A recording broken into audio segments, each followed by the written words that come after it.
hadn't turned the thoughts within. The clarity is wearing thin. Another time to dream this. Holding on to what we find. We don't wanna lose this fight. You, me, and gravity.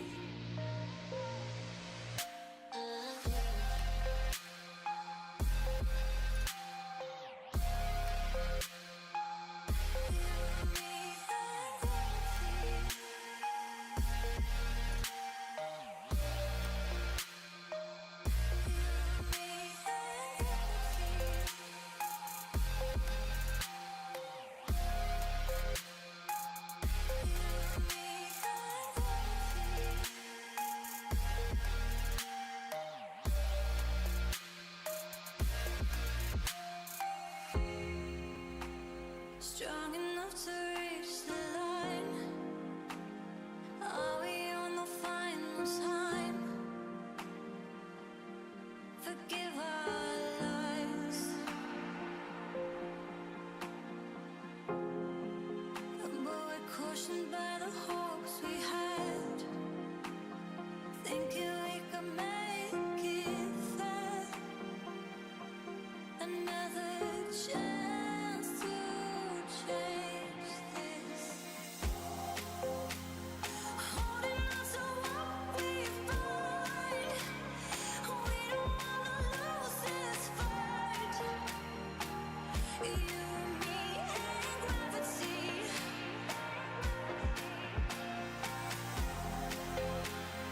Brave enough to give it all, knowing that the flame will fall. You, me, and gravity. You, me, and gravity. You, me, and gravity. You, me, and gravity. You, me, and gravity.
He was burning up, now the sun gone down.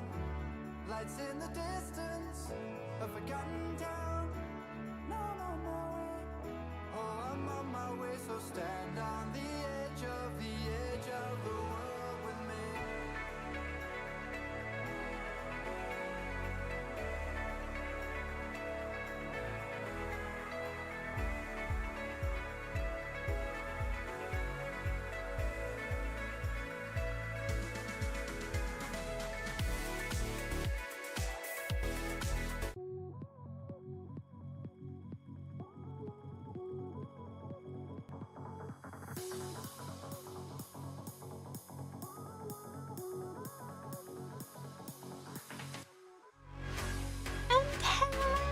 floofsters!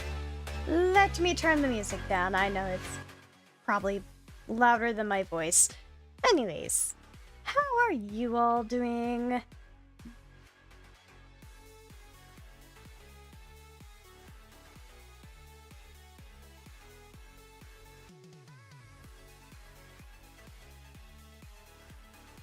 How are you all doing this? Well, I would say it's a lovely day on my end, but it's wet and windy and cold and nasty out on my end.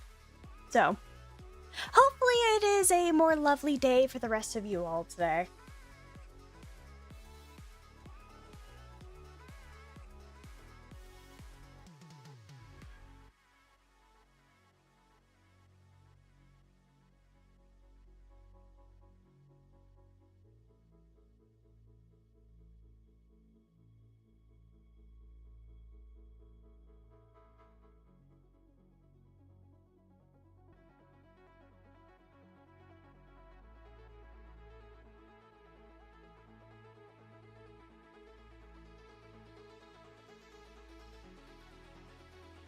What? I forgot to.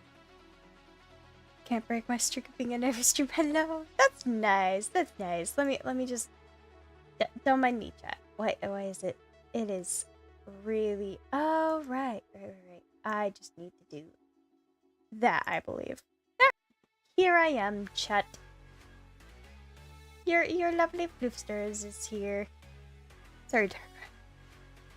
I thought it was gonna blow away. It's so windy, bro. Yeah, it is. It is nasty out. Absolutely nasty.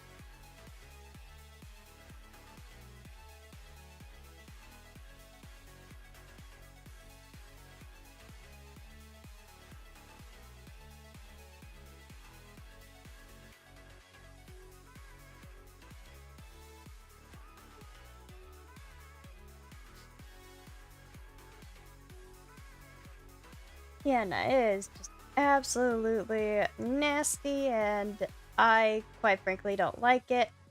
I'm cold in my room, so yay! We gotta love it, don't we?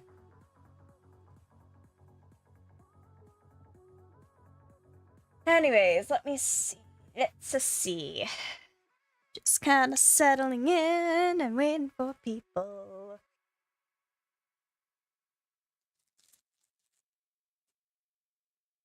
Oh, right, I might be still held up, chat. I need to check something, because probably the reason why some people aren't here is because of, Premiere stuff. Let me double check.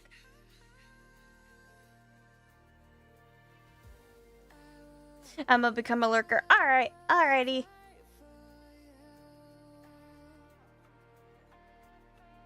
I don't know, is that Premiere already over? Hold up.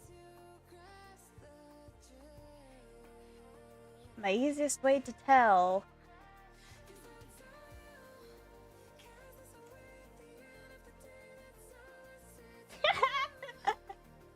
Yeah, no, it is already over. That's good. That's good. That's good.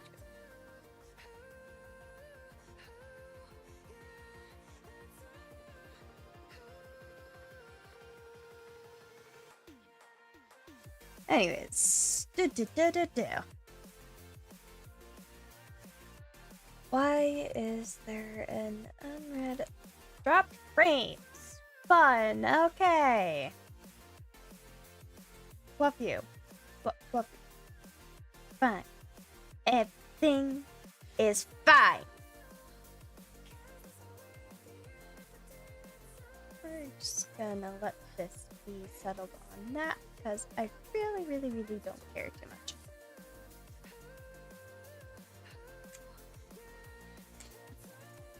Gosh. Maybe it wasn't a good idea burning my incense right off the bat.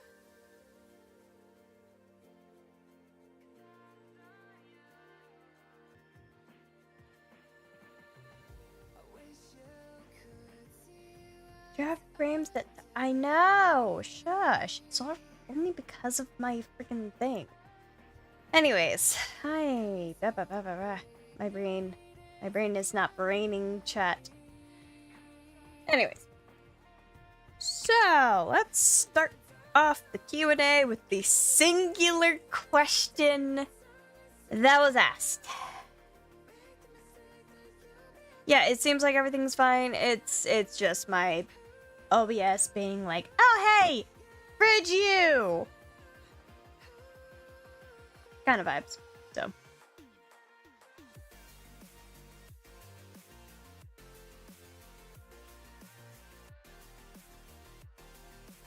I mean, I know what this question is because, yes. Anyways. So, let me just, how do I want to go about this? Because didn't really think about it. Oh, when did that get funded? Ah, it's fine. Anyways. I probably shouldn't this late. Do I care? No. We all know I'm a caffeine addict, chat. Hello, Lucy. I still feel like music's... My son! Hello, my son! I have not seen you in my chat for a while.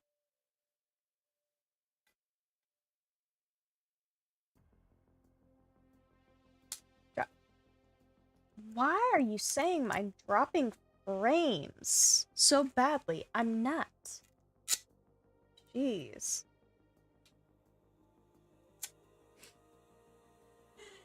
So I will... Well, I'll need to grab that image up. I actually need to update some of the designs. Give me a moment, chat. Pairing. Open. Caffeine. I've been waiting on you. Aww.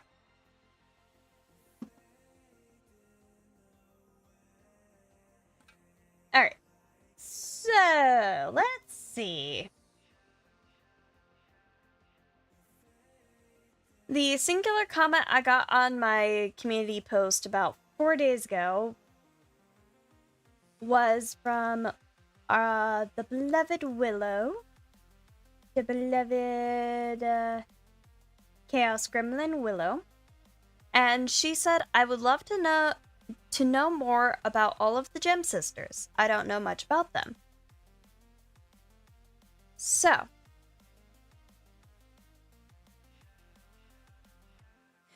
Oh, they both went live? Ah. It is just a live stream day, I swear.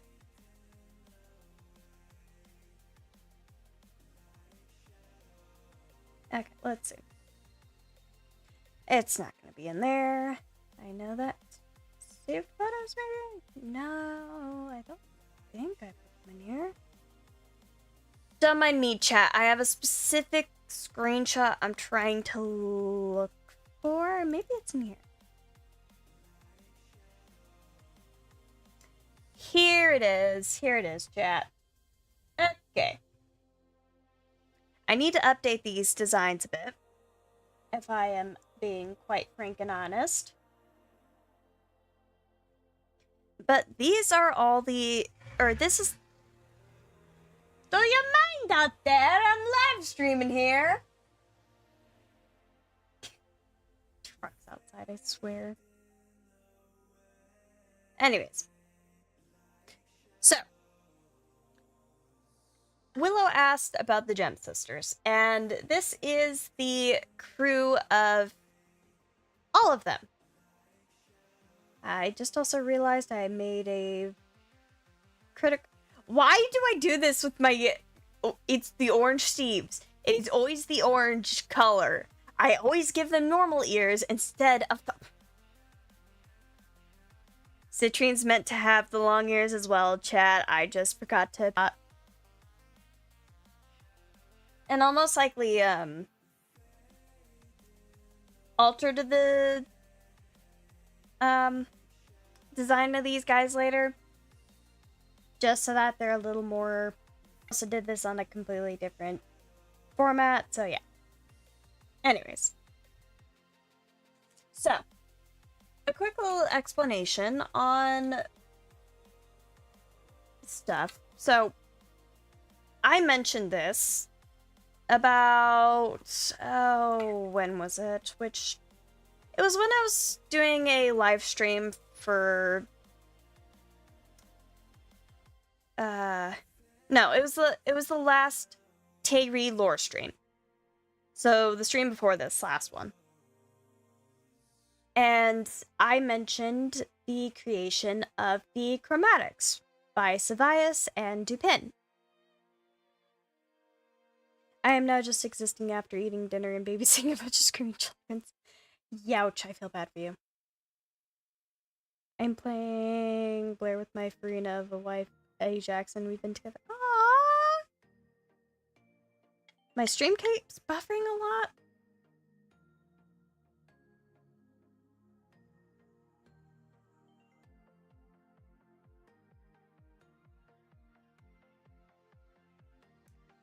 Yeah, how bad is it, chat? How bad is my live stream?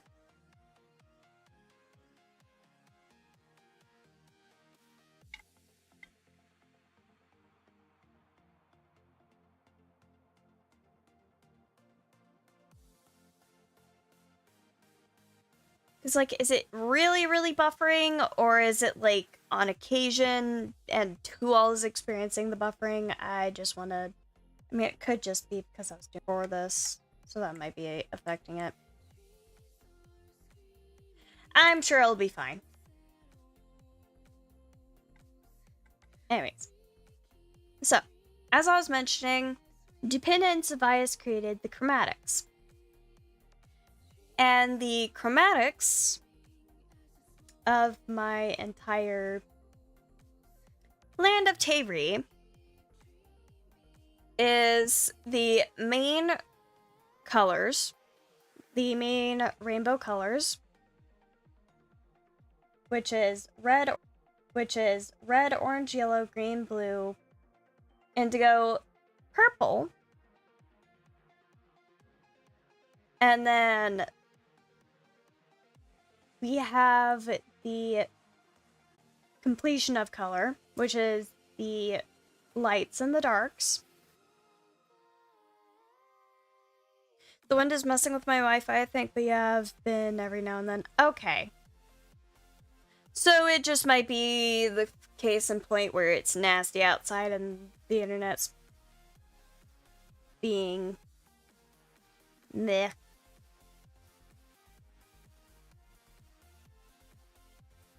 Which is fair. Anyways. So we have all those colors, but then there was a few other ones, which I will need to pull it up. Because in specific they are.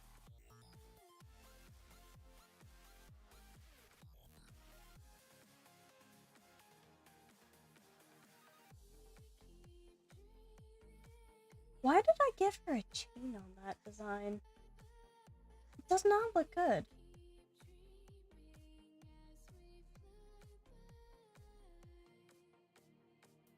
Oh well. Anyways, before I get even more distracted every 2 seconds, let me also open up my caffeine. Because my brain needs a bit of a boost.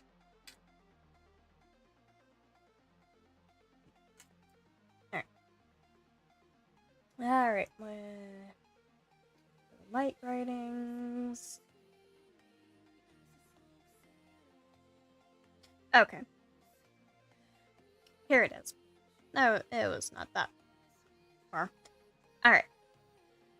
So, there's all these colors, which are currently shown on screen. But then there is also pinks, cyans, teals, fuchsias, limes, ambers, and cobalt. So an entire separate 7 colors. So altogether, there was about 16 in total.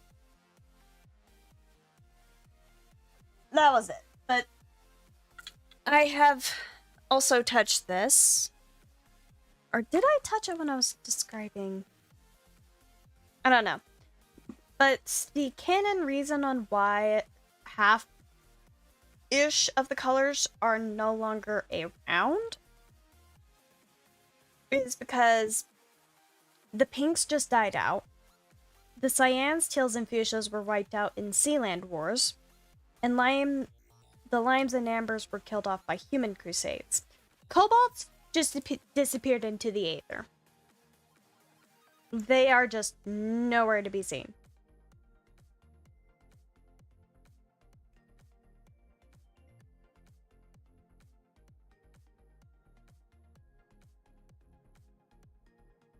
Okay, can you stop it? I know my thing's just making me more anxious seeing that percentage go up, and I'm just sitting here like, go away. Anyways.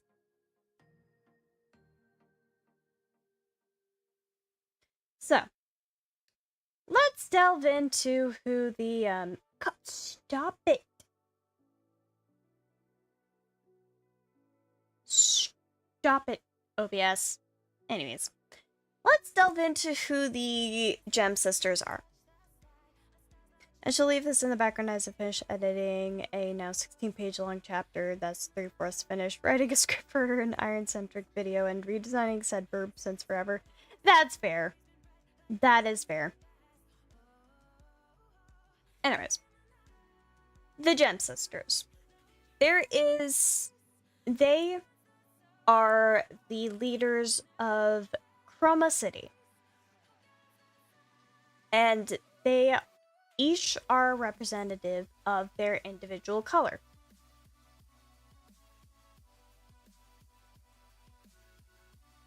Now, let's see. Let's just start off with the top with Ruby, who is the red. So, some things about all of the Gem Sisters that I have established is that they have both traits of their color.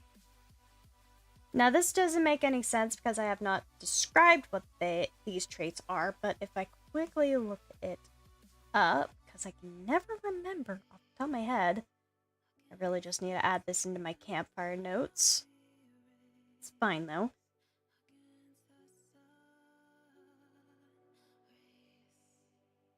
Wait, no, what am I doing?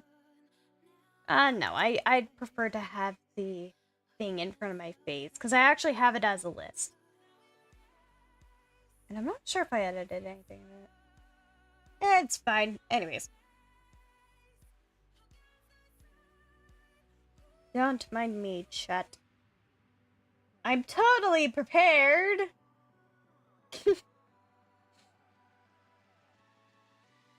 Yeah, it should be in here. Gem Sisters. Alright. Here they are. Alright. So, thing is, with my chromatics in my universe, is that there are both. There are Alexes and there are Steves.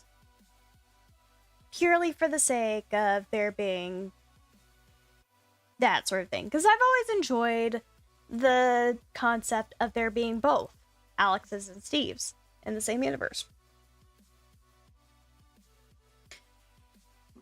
And instead of it being like the Rainbow Quest side of things, where the entire color is one meaning, I have it that the Steves represent one thing and the Alexes represent another. And it's different for every color. So,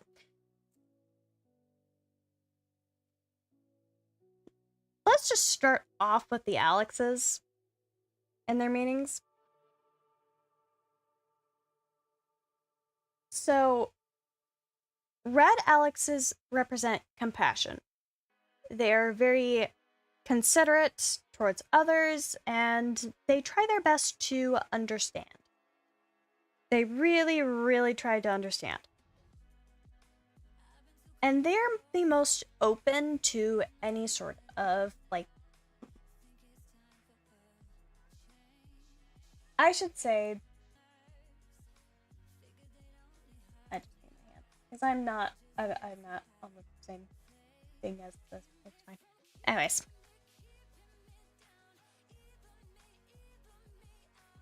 No, scroll it just so I can focus on Ruby. And so, like I said, reds represent compassion. Orange Alexes represent adventure. They're always running about, doing something, exploring. They love the sense of the thrill of adventure, as well as just getting out and about. Yellow Alexes represent resolution. So they try their best to be straight to the point and finish out what they started. And they are very prompt, and they try their best to do what they can to the best of their ability. Green Alexes represent restoration. So they are the prime healers, and they can manage to heal pretty much any wound they attempt to come across, even if it takes them quite a while. Because, of course, healing takes a lot out of the person.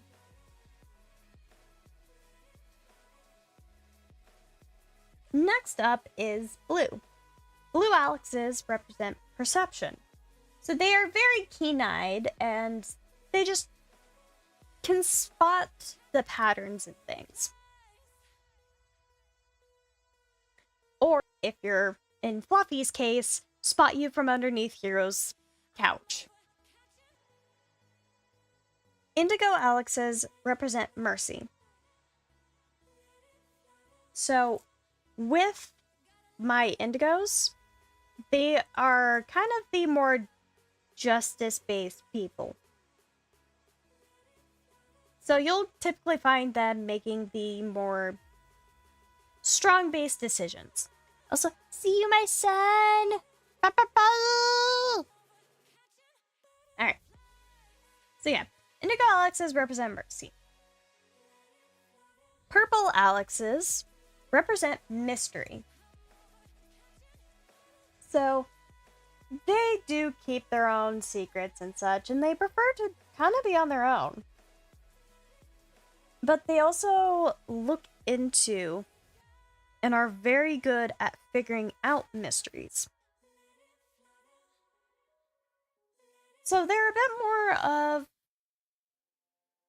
indirect truth seekers, if I could put that into terms. Now, next up, we have Dark Alexes. Dark Alexes actually represent equality. They're always seeking out to try and figure out the way that will represent them all. They want what's best for everyone, and they'll try their best to make sure that happens. So they just prefer to be equal with everyone. They don't see anyone else as higher than the other. And that's it. And finally, we have Light Alexes. They represent curiosity. And just, in general, seeing the world. The merciful beings definitely will not like me one bit. Yeah. But anyways. So, Light Alex, and they want to learn, and just purely that. You'll find later on when I actually, like,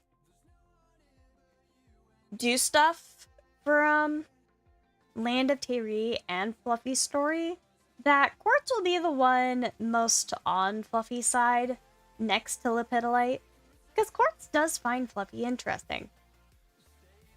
And I'll also address this, because I'm still gonna make it canon. If I change this later, I'll just retcon this, but when Fluffy first appears in the story, they think she is a mixed Alex. So they think she is an orange and a pink, I think. Or it was pink for certain. I'm not sure if it was an orange or... Right, no. Pink, orange, and yellow Alex. So they think they, or when she meets the Gem Sisters, they all think she's this weird conglomeration of an Alex. And Quartz is fascinated about that. Absolutely fascinated. And she is also the absolute sweetheart of the crew. So, yeah.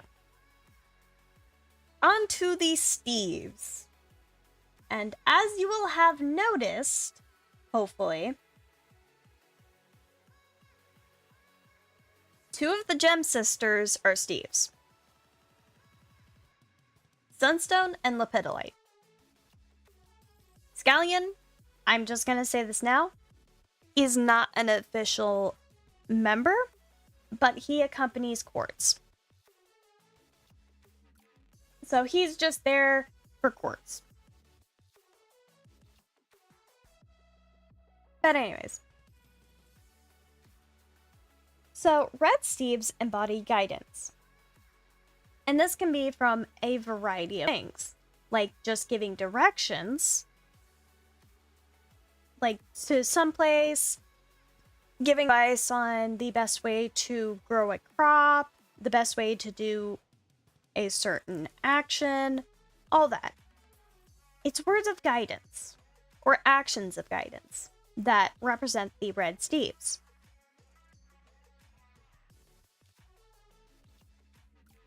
Orange Steves represent freedom.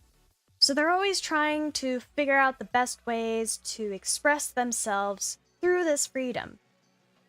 And this can be like freedom of speech, expression, artistry, any sort of that thing. And they're also the ones who will spearhead it anytime they need to figure out any sort of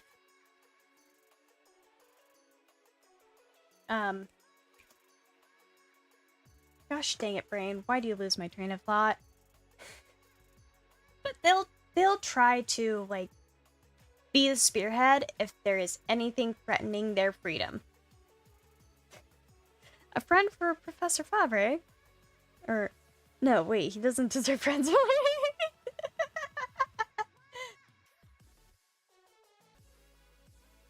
Alright. Next is the yellow. So they're they are the best at their jobs, whatever it is. They see it through to the end.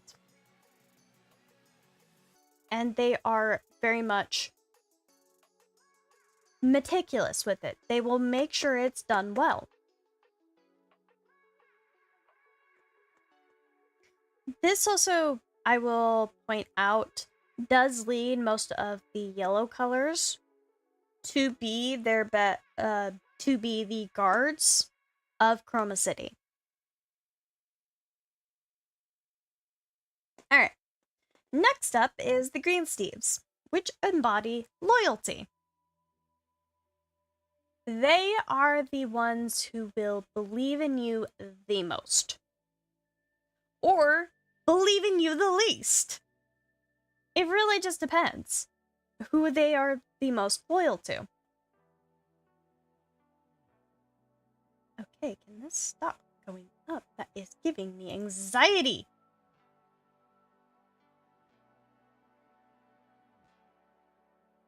Anyways, don't mind me.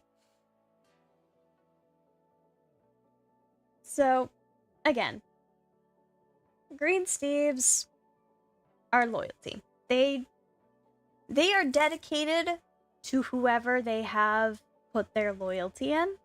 So if they've sworn to protect you, they will protect you. If they've sworn to be there by your side, they'll be there by your side. It doesn't matter what it is, they will be there for you. If they have given their word, they are there. Next up is the Blue Steves. They represent wisdom. Now, for those who have been in the Rainbow Quest, you're gonna be like, hold up, why are the blues wisdom? Shouldn't the reds be wisdom? I felt funky, and I decided to switch it up. Because none of the blues embody spirit. Like how they did in Rainbow Quest. Anyways. So, Blue Steves represent wisdom. Most of the time, when you need to figure something out, or say you have a question about a topic and you can't figure out where to go, you would go to a Blue Steve. And they would be able to recite that information right off the top of their head. Most times than not. You will find the Blue Steves typically in the libraries and such. Or they'll just be wherever you can find them. Alright. Indigo Steves. They represent justice. So, the Indigos are the most notorious for passing out justice and such. They will seek it in what ways they can and make sure that if someone has been wronged, they're brought to justice. Pure and simple.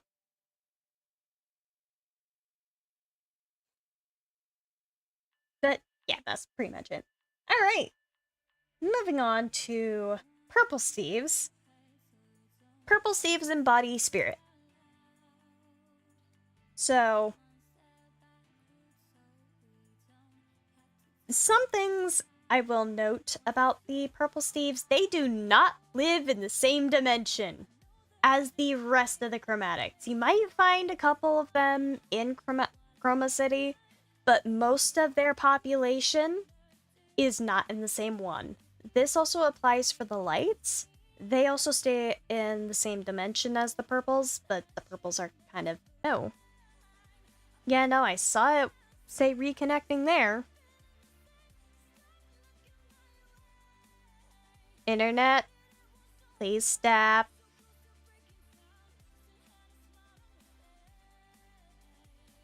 Maybe I should have been a little more keen on this.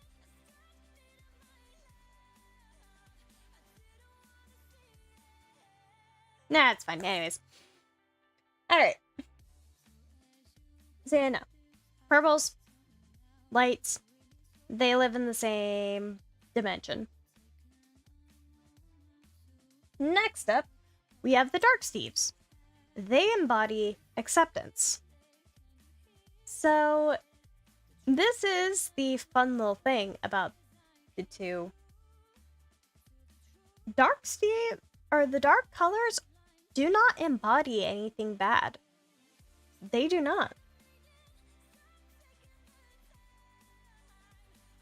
So, unlike how the common rhetoric is in most series and such, that the Dark Steves end up being bad and all that, or the Dark Alexes, Dark Steves, all that, I don't have it that they're in any sort bad.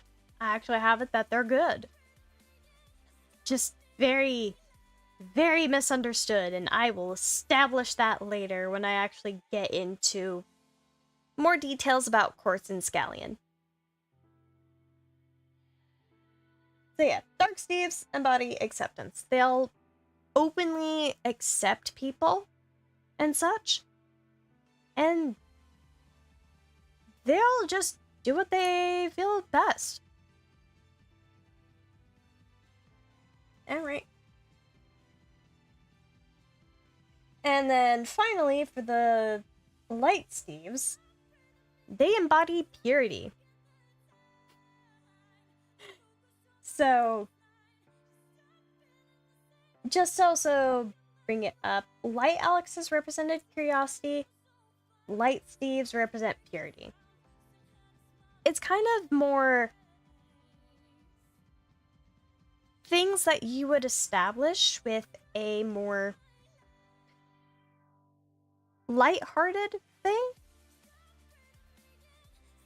I'm not even sure. Different lore of the darkest. Yep. Yep. Well, at least that was back down. That's nice. Anyways. So. I also forgot to mention one more thing about all my colors. They have things they represent for the Alexes and the Steves, but they also have flaws. Every color has their unique flaw that they dub their colors old sins. As hello, Jess. Hello. Hello, bestie. So, the flaws are for the entire color. It is not individualistic to either, it is just for the entire color. So, this is where I actually had a bit of some tiebacks to some common conceptions about each of the chromatics, but also unique ones, considering how they are. So, let's start right off the top. The red's flaw is anger. They are very, very quick to anger. And they are the ones who will flare up like fire. But after their anger kind of subsides, they realize, I might have been in the wrong about this. If they are of course, good moral standing. Next up, our next color is the orange. The orange chromatics are daydreamers. So, despite them being really good at, like, adventure, freedom, and all that, they will get lost in their heads just as quickly. So even if they are present in the world, their mind will be everywhere. And it is sometimes very hard to get them anywhere else. So, next up, the yellow chromatics. They are judgmental. They are the most judgmental group. So, let's see, how do I describe this a little better in terms? So, just to refresh, yellow Alexes are resolution, yellow Steves are diligence. I have it that they are the, like, kind of warriors of the group. But their judgmental attitude can lead to serious complications, which can very much cause issues. Also, not me realizing I gave Sunstone and Onyx the same front hair design. What the heck? You know what? I'll just address that later and change it later in design. Anyways. Next color we are going to go over for flaws is the green chromatics. They are easily tricked. So with their restoration and their loyalty, this leads them to be very much picked on because they will easily believe people and won't fact check all the time. So they end up being very, very much pranked upon and tricked a lot. next one we're going to go over is the blue chromatics. They're stubborn. They refuse to lead or let anyone any sort of headway if they are absolutely convinced of something. It takes a lot to get them to realize, oh, I might have been wrong on this. Next up is the indigo chromatics. They resort to extremes. They resort to extremes. So, I don't have it on image, but there's another indigo who technically does pop in every once in a while to meetings and works alongside Lepidolite. I am forgetting her name. I probably could just look at my campfire because I'm pretty sure it's in the same writing. But there is a point where she and Lepidolite got into a very heated argument. When they get heated, they get heated.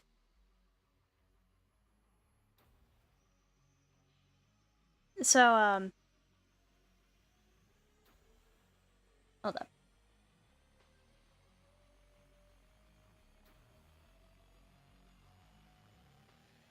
Harpelia. Her name is Harpelia. I might have changed that name a couple times. I don't remember. But Lepidolite and Harpelia got into an argument, and this led in... it was to the extreme that Fluffy kinda ran for her life and hid in Hero's house, and Hero thought his house suddenly got haunted, so he pulled in, like, a purple Steve, a yellow Steve, and then Sapphire came over to finally know, and then she spot Fluffy under the couch. So that was a fun little experience. But yeah, no. They resort to the extremes.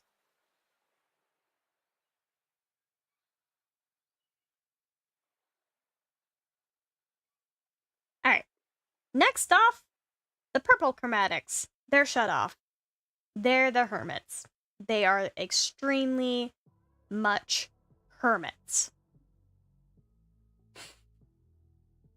They're the ones that, despite everything, despite being the embodiments of, like, mystery and spirit, they don't like people. They don't like people. They like to be on their own. So if you manage to find them, good job. Good job. They know where to hide. Good job. Next one is the dark chromatics. Their flaw is that of jealousy. So the dark chromatics aren't bad, but their flaw leads them to be extremely jealous of the other colors. And this also does tie in to my lore for one of the villains that will appear in the beginning for Fluffy, called Malachite. Did I even... No, Malachite. I don't know why in one of my old writings I wrote it as Melodite. It's Malachite. So that'll tie in. That'll tie in. I'm not gonna do too much into Malachite. I might later for Onyx, but it's fine. Alright. And lastly, the light chromatics. Their flaw is prejudice. So they have very, very much assumptions about people and their fellow chromatics, and they will hold those grudges for years. Their entire lifetimes, sometimes. So, just gonna segue this into talking about Scallion, even though I said I was gonna talk about Ruby. So, Scallion and Quartz. Let's see. Scallion in the beginning for Fluffy is the most antagonistic of them all. He is the one who will, more often than not, be the one belittling her.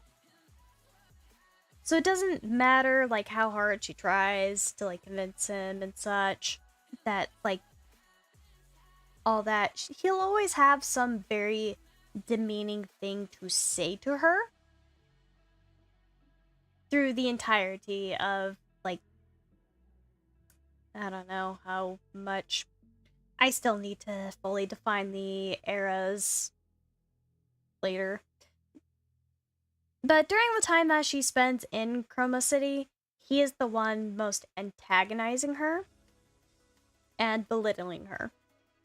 Because he actually believes that she is a very, very corrupt amalgamation and such, and does not trust her in the slightest, and does not believe that she should be staying in Chroma City at all.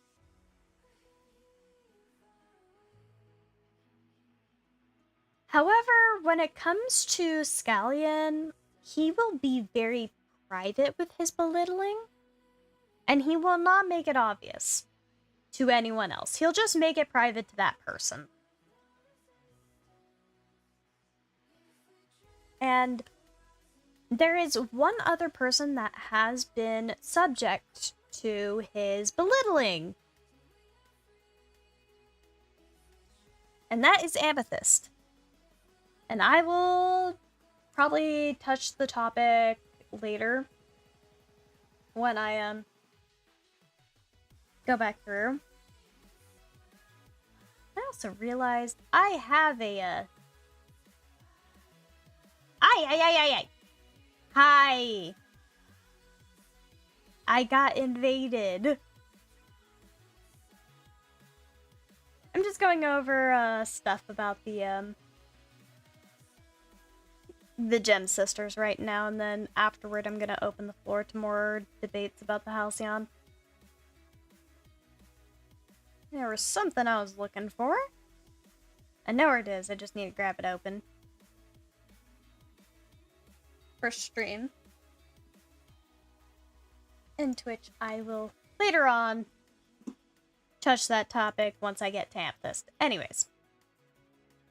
So, next-ish up is Quartz.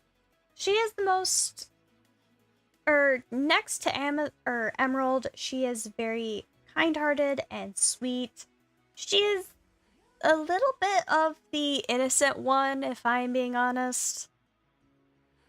And Scallion might be a jerk. He is a jerk. But to Quartz, he is very kind and considerate. Because he kind of low-key wants to protect her and advise her in the ways he can. But, sometimes he's not the most keen on the words he says. So. What else about Quartz? What else? I'm sure as I go along, I'll probably remember a few things about stuff, so I'll probably touch back on Quartz later if anything new comes to mind. But, moving on to Amethyst. So, alright, Amethyst is the representation of the purples. And I also forgot to mention this.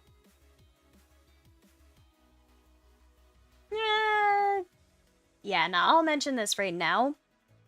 So something special about all the Gem Sisters is that they embody both. The trait that they were inherently brought, or words are fun. So the trait that they were born with at first is the one they have, and as a Gem Sister, as a leader, they learn their counterparts.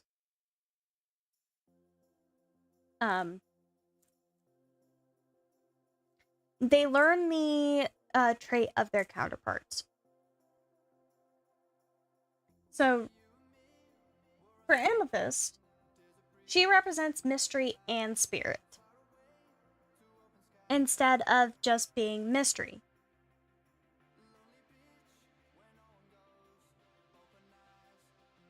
And I won't say this directly, but there is something about Amethyst that later on will be probably relevant. Maybe. Should I just say it outright? I don't know if I should. You know what? Spinning the wheel on yes or no on this one.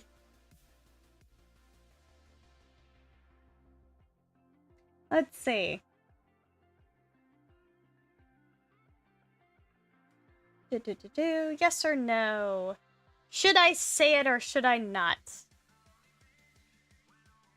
The one unique thing about Amethyst.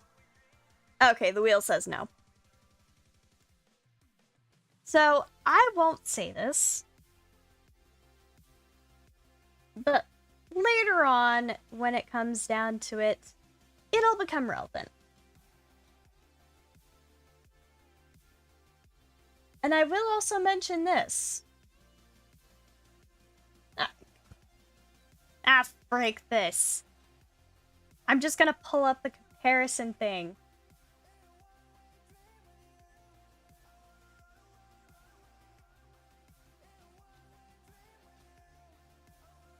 So, technically that's not my best one of it. It's what it is. But,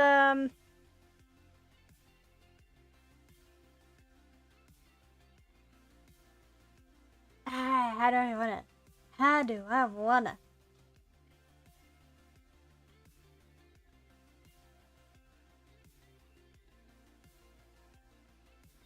How do I wanna say this? 'Cause I don't know how. I hope it's a little obvious, though.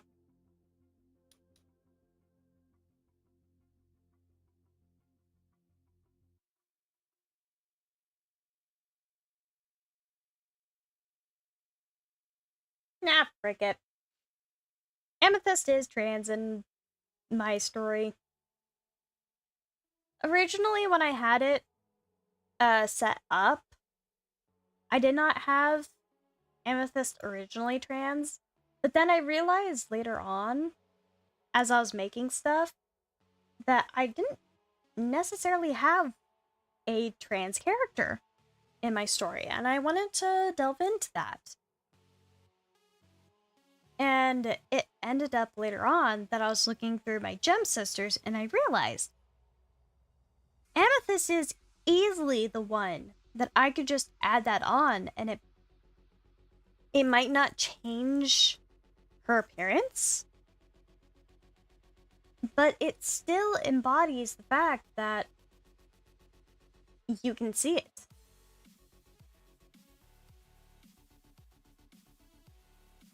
So, Amethyst is my trans character. She's my trans baby.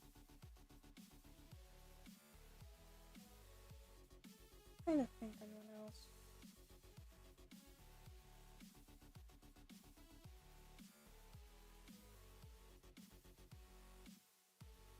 But yeah, no, this is kind of the side by side to show stuff. Also, I did add a few design changes to the original, so Amethyst technically is the only one that I really have upgraded and updated her design, so.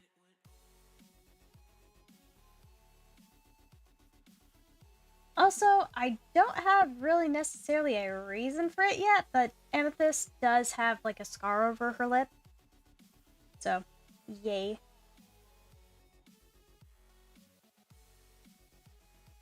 Anyways, back to speedrunning, explaining all of the Gem Sisters. The next one up is the Lepidolite. He's my chronically tired boy. 24/7, he is tired. It doesn't matter if he's gotten enough sleep. It doesn't matter if he's sleep deprived. He always looks like he needs sleep. He is just always tired. And single-handedly, he is the one person in... he is the one to understand Fluffy the most out of all of them. He is the one who gets the closest to Fluffy and is the most understanding of all of them. Which is a little surprising, but something that I have established is that Lepidolite works in very weird ways. So even if you don't see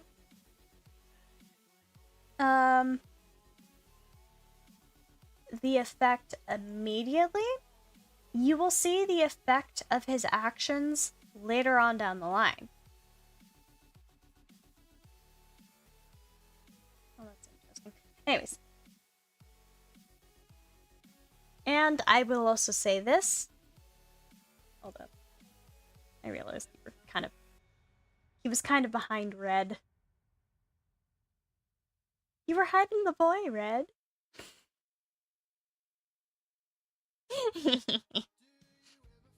Anyways. When I also get into, like, the story stuff, Fluffy does see Lepidolite as an older brother and such, because he is the one who tries his best to understand her, be there for her, offer some words of guidance. She also asks him the most questions and such about the world. And he actually, incidentally, is the one who remembers the most about the Halceon. Because it does come to Fluffy's attention that there is this Halceon that she's heard so much about. And she's just curious about it. For very good reasons, because little does she know, she's the Arc Bearer. She doesn't know it at the time. Alright. Next up is Onyx. And when it first starts out, you do not see any of the dark chromatics in Chroma City. This is because of the light's prejudiced attitude.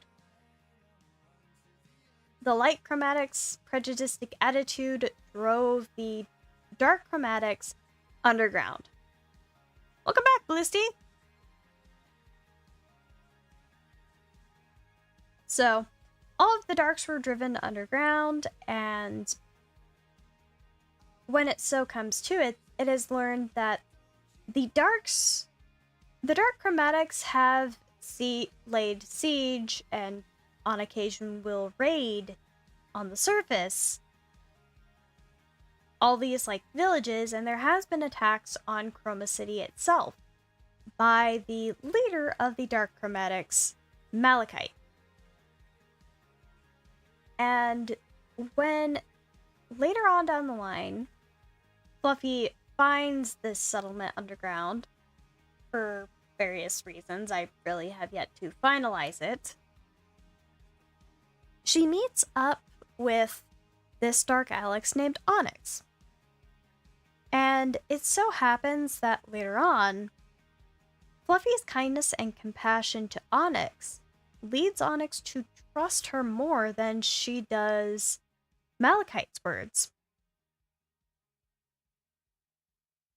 And Malachite is a very, very corrupt person. He has led his entire color underground to believe that the other chromatics have been attacking them and have been hostile to them, instead of it being the other way around. So later on, Onyx finds Fluffy on the overworld after the defeat of Malachite, and she just helps him out. Or she ends up being the representative of her color and spearheads it.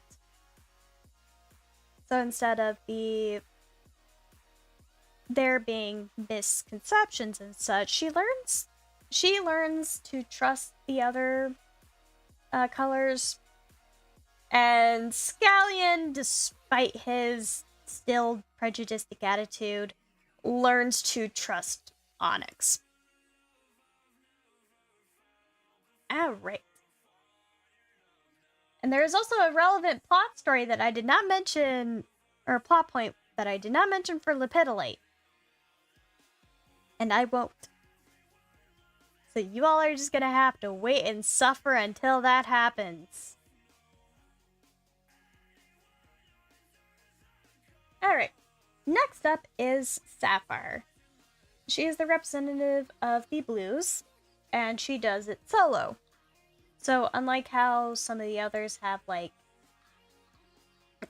aids and such, like Scallion or Harpelia for Lepidolite, she does it solo. Most of them don't do it solo, but Sapphire was insistent on being solo. She much rather preferred to be with everyone else and all the different colors in order to learn from them. So, let's see. I'm trying to think. Sapphire is is the white language, words, fun, English. Alright. Sapphire is the wisest and most perceptive out of all of her color. She was mostly trained to be that way by the last gem sister in power for the blues. And ever since then, she is very persistent. She might be a little pushy at times, but she is the most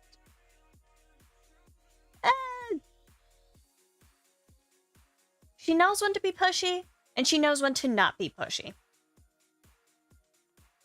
So she tries to be a little more logical than she is emotional. I don't really have too much other plot-wise for Sapphire. Anyways, on to Emerald. She is the best healer in all of Chroma City. Best healer. She knows what she needs to do, and she will do it. She is very insistent on only using one of her messengers, because she really just only needs one and prefers the one. She's loyal to that one. And that messenger of hers is very loyal to her. I also forgot to mention this. The Green Steves are the messengers. They will go out and run messages to anyone they need to. And they're kind of the mail carriers.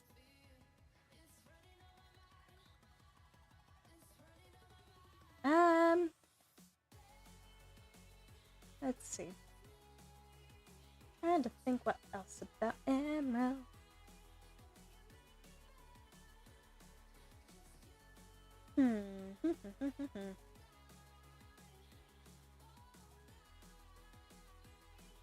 I really don't think there's much else I have about Emerald besides the fact that she is just like she is the soft-spoken sweetheart of the group, and she will cry.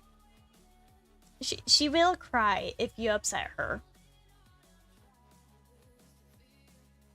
But at the same time, she is a little insistent, but she is very non-confrontational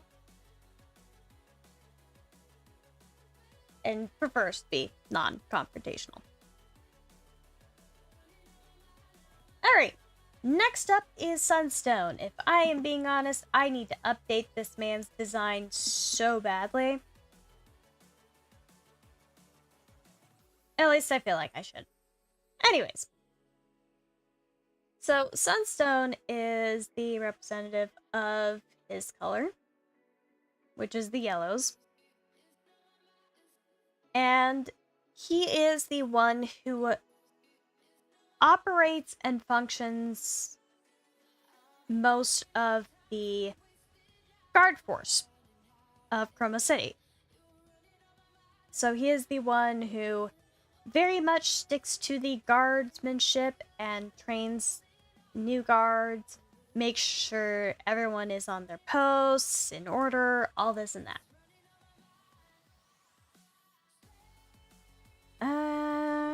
Do I have anything else besides that for this man? I'm not sure. Not sure if I do. Alright. Next up is Citrine. So, there are still parts of the Chromatics territory that is widely unexplored and unmapped. So Citrine is the one who, for the most part, leads the exploration crew. So she's the one who most of the times will not really be out there in the meetings. She'll still try her best to attend whenever she is actually there, but for the most part she's always out running exploration teams, mapping the land and the terrain and all that. And then finally, we have Ruby. So Ruby is the representation of her color, and she is technically the first person, as of current points in established lore, to meet Fluffy and to take Fluffy in. So she has the most rugged attitude, and when she first appears, Fluffy kind of is under the conception that, oh, she's like very quick to anger, I don't want to anger her kind of thing. And later on, Ruby does clear that up and saying, actually, no, that might be my flaw of my color, but it is not what I embody. So, that's on a Sorry. I just got a very much notification I am excited about.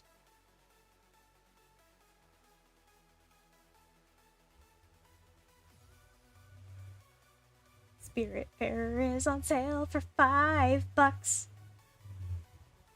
Technically 4.5, but still. Anyways, sorry. I got very, very excited about that. Anyways. Let's see.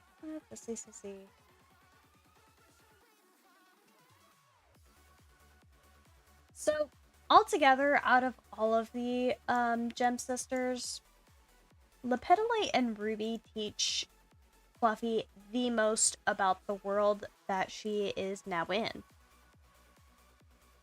Ruby, for the most part, teaches her all about the chromatics themselves, while Lepidolite teaches Fluffy about the world outside of the chromatic territory, with what little information he knows. Because, in all reality, the chromatics really don't go outside of their territory for fear of being attacked by the humans that exist. So, I really haven't done too much establishment into the human crusades upon the crew, but if I am to kind of bring up my Tayri map very quickly.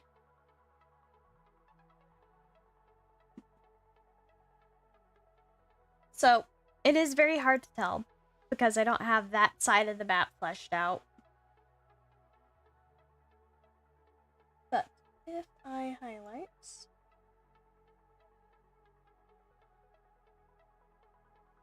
Alright. So, kind of just in a bit generalized this region, maybe a little higher, is the chromatics territory, to an extent. I think it's actually a little more like that, if I'm being honest. Maybe more so this. It's not something I've really deemed out. But the chromatics really don't leave their territory because of everything. And it is because of a main propagator here in the center of Tayri. The main propagator being the city of Mordock.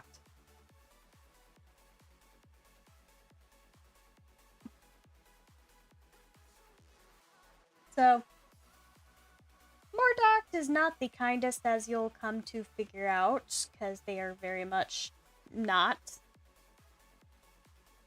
They are hostile and attempt to do their own bidding as they please.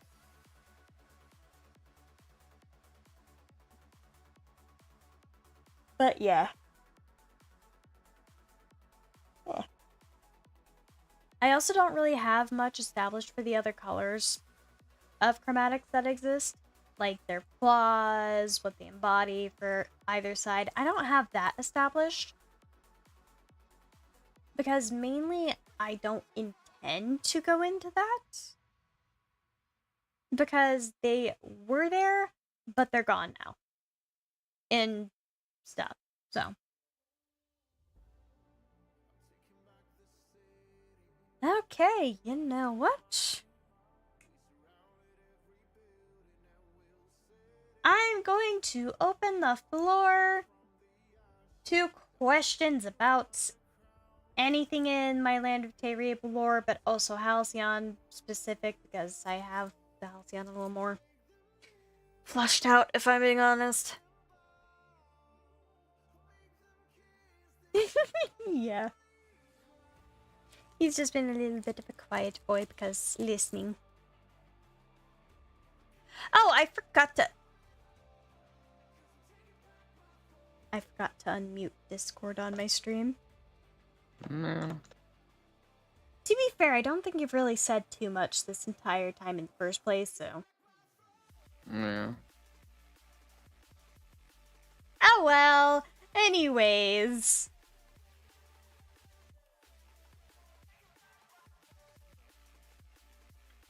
Now y'all get to hear him, chat. Now y'all get to hear the boy.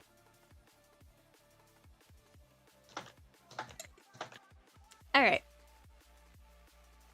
So, this Q&A, it can include questions about pretty much anything within reason.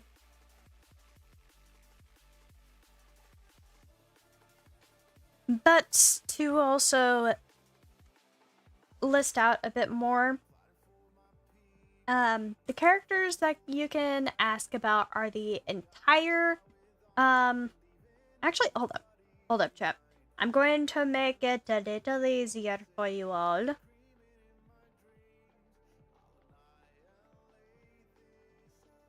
Let me just save this.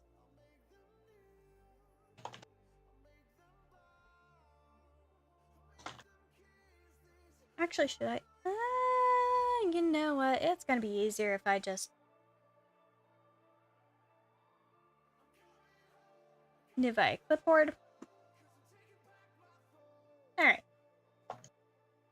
This on-stream chat is who you can ask questions about. Because I'm too lazy to retype it in any sort of way or fashion.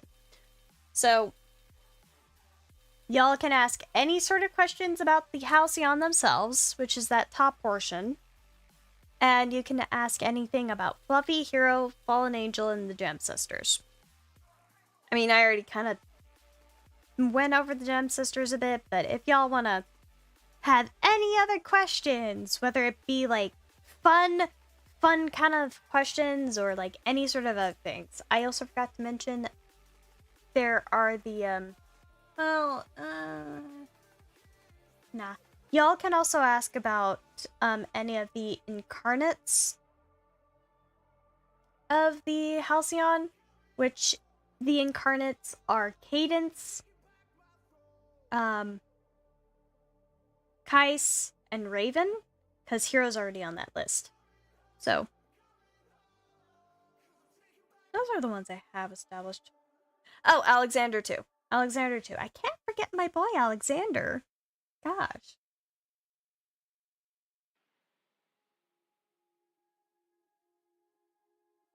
And also, if you have any questions yourself, Red, feel free to ask. They am doing stuff. Oh, good. Oh, good.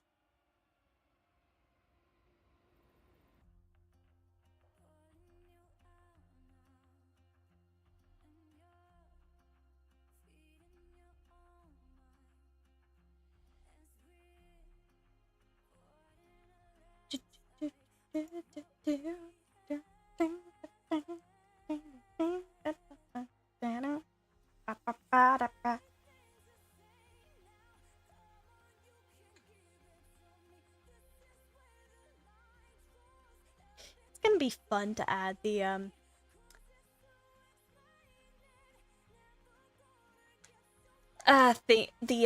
timestamps to this stream later, because most of it is just gonna be about the Gem Sisters up to this point. And we're like an hour and 30 in.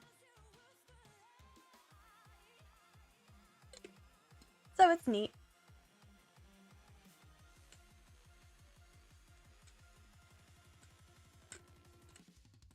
I really kind of wish I got more questions from that community post to answer.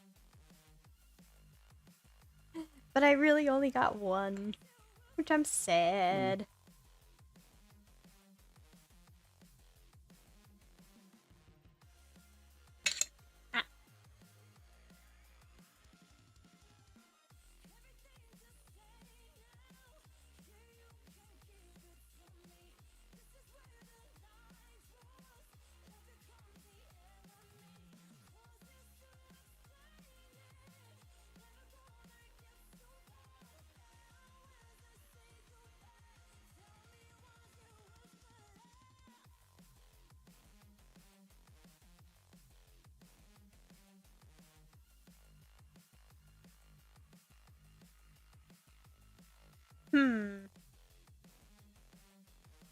Maybe there's some old ones.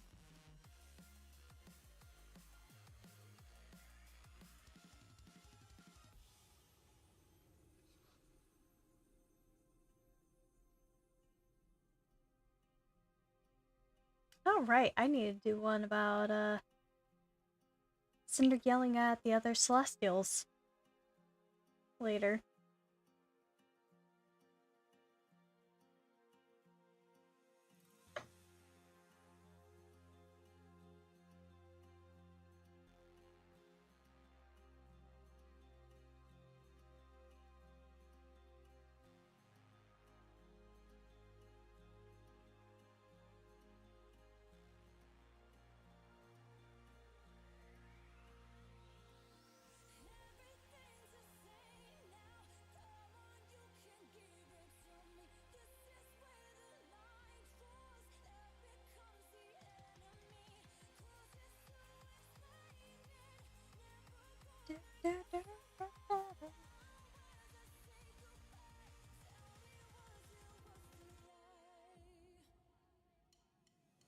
And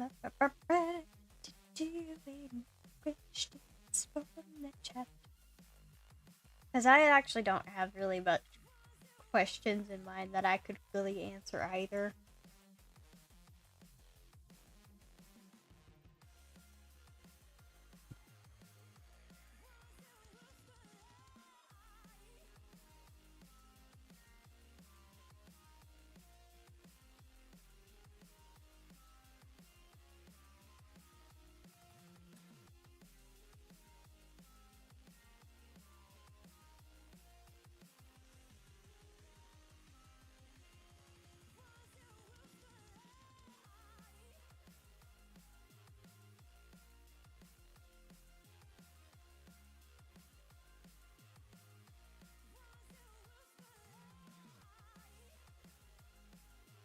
Still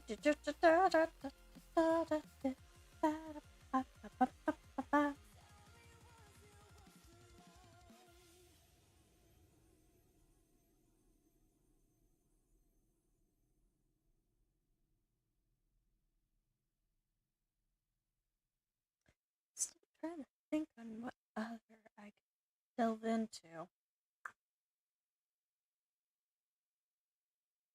I mean, if I'm really being honest, I could start work on redesigning all those gem sisters.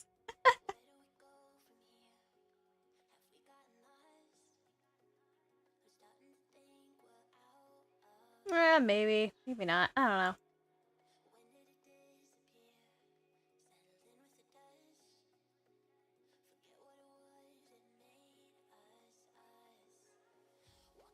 I mean, if all else fails, if I'm being honest, I could just switch it to reading for stuff. Do the Gem Sisters have weapons? And if yes, what are they? Oh, that's a good one. That is a good one. I haven't thought about that in ages, but I do know I have some of them established. Let me try to Spotify back down just a teensy bit. That is a very, very good one. Good question, Peyton. So, they do. They do. I don't remember which ones in specific, but I know for certain Emerald uses a bow. I think Quartz has... No, Quartz does have a magical staff and such, because she is a caster. She is a magic caster. I think I might have had a Lepidolite use a bow as well. I don't remember. Amethyst has twin katanas. Amethyst has twin katanas. Onyx, as it's kind of a little clear on her design, she dual wields swords. Oh gosh, what was Sapphire's? I'm not remembering Sapphire's. Citrine, I don't think I had established. Sunstone, I think he just used a sword. Ruby, I think she just used a sword. Let me double check. I might have to deep dive into this one.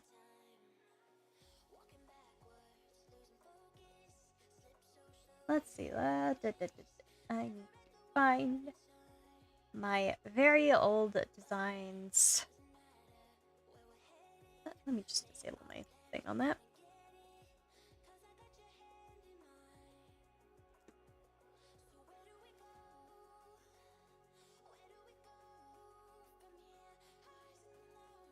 Oh, right. I forgot the old...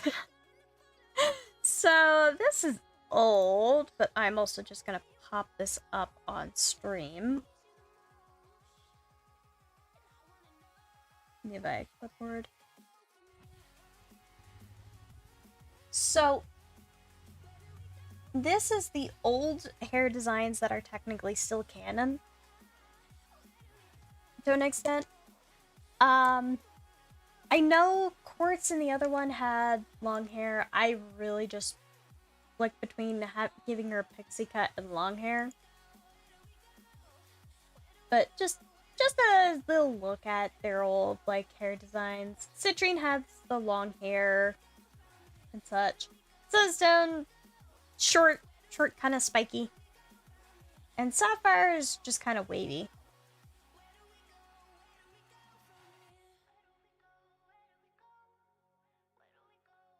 So yeah, I'm just gonna leave that up as I quickly go and try and look for their old designs. Oh gosh, I forgot Onyx's old design there.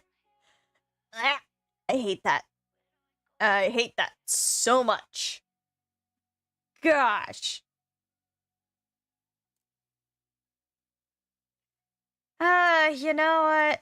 You know what? Fudge this, chat. I'm going a bit of a deep dive into their old designs too. And this also does answer one of my questions, or one part of the question. Yes, Ruby did have a sword. Gosh, though, chat. Oh, the pain. As you can kind of tell, Emerald's design has not changed too much. She still has that long ponytail and just like short skirt kind of vibe. Oh gosh, though. Of course, I'm glad I gave you a redesign, my child. I'm so glad I gave you a redesign. Sunstone, why the heck did I give you a green streak? Why? Yeah, no, chat, this is back when I was just using Gacha Life as a middle school me. Middle school me. Oh gosh. I am so glad though. Amethyst's design has changed so much. I'm so glad for that. Gosh. Yeah, no. Ruby has a sword. I am going to attempt to find everything else. And I'm going to stop flashing you with that old cringe. I forgot I originally made Sunstone and Alex.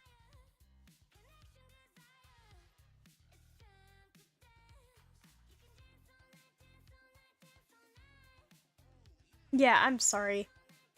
Oh gosh, all my designs have come so far and I'm so glad for that.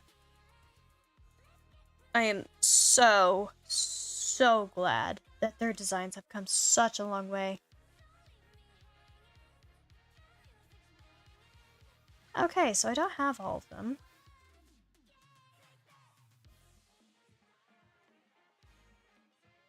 But yeah, no, I still cringe at the designs I made as far back as Gacha Studio Gacha first.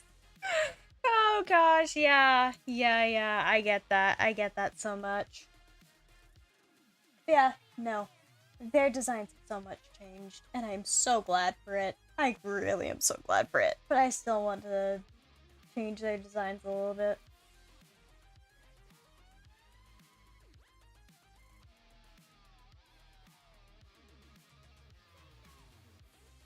Just because.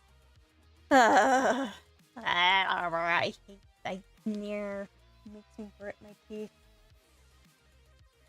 Yeah, no. Amethyst, dual wielding katana, maybe just single wield, I don't fully remember. Still, katana. Scallion. Scallion doesn't wield. I don't have him. I don't have one for him.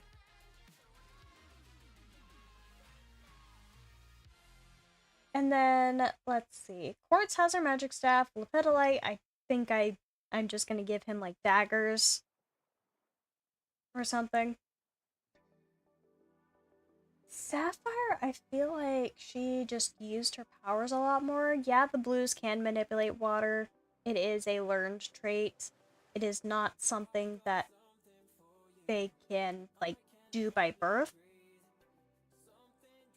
But Sapphire does use water abilities and such. She's learned water magic.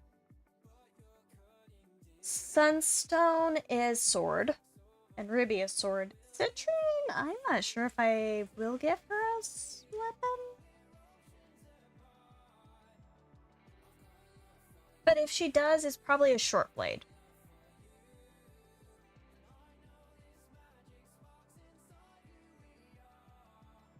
A short blade or even a bow, actually. One of the two. A good question, though, Peyton. Good question. It went from simple to it looks simple, but it's actually really complicated. Yep. As per my designs for some of the, people in my, series, Solace has gone.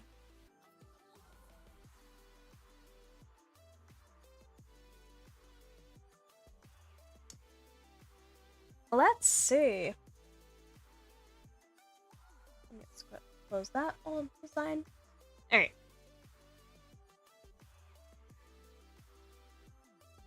If I did the redesign, I 100% guarantee that I'll make the design look simple to draw, but in reality, it's just a really difficult design that looks simple but difficult to draw at all. That is fair.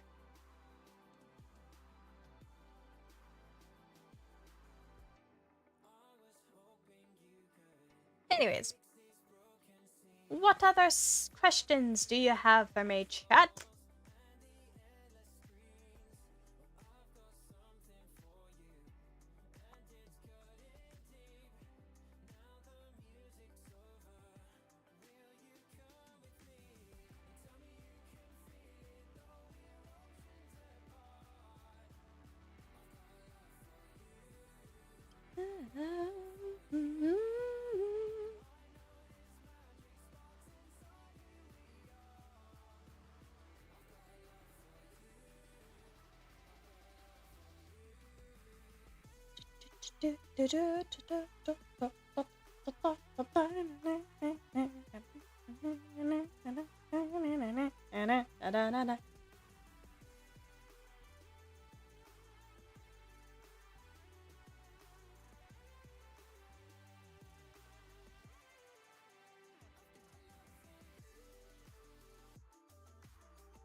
Just drinking tea. Because I have both tea and a monster. So, yeah.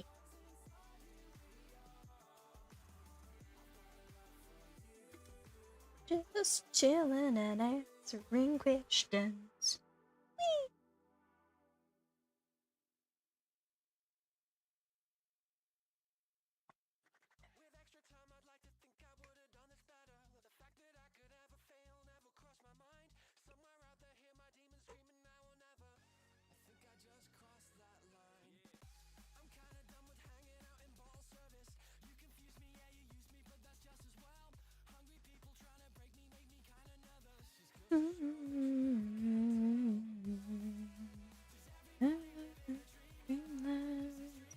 That's all that we know.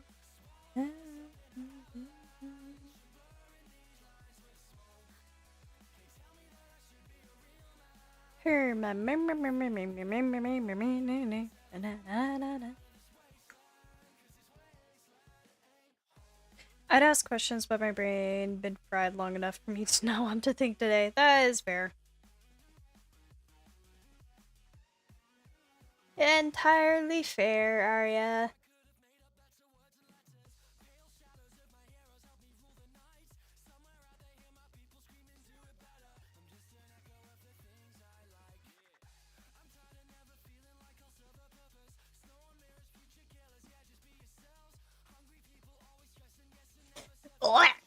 Oh, my old design for Kale. I hate that.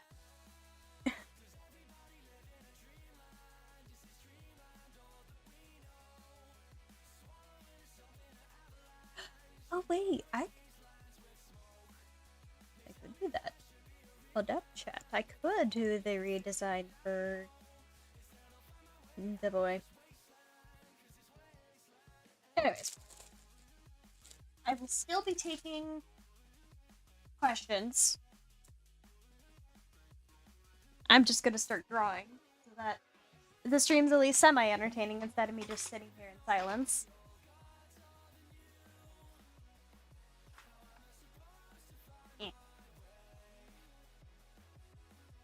But I'll probably just do some sketches here. Not anything overly complicated.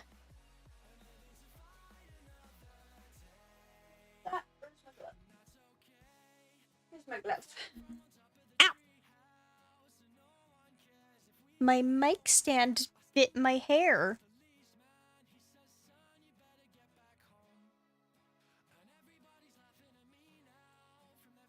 Anyways. Let's see.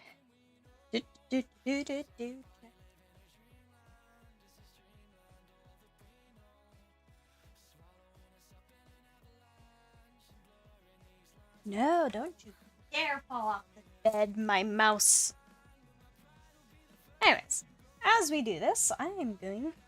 This awkwardness is slowly starting to become noticeable due to the lack of questions and presence of anyone else besides us. Yeah, that's fair. That is entirely fair. So, while I wait for questions... Actually, I probably should write something on chat or on screen to be like, ask questions, please. But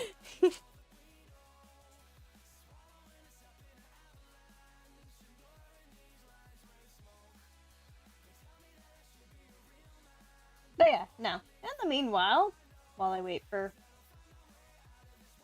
all of this,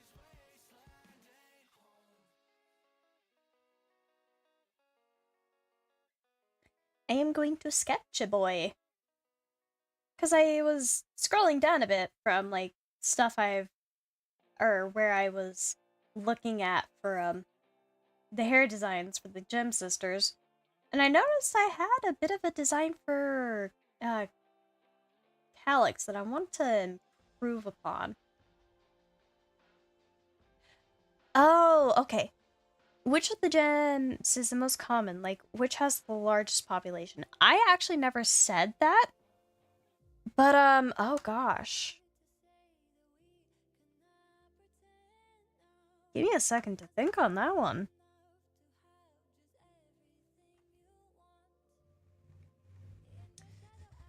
Ah,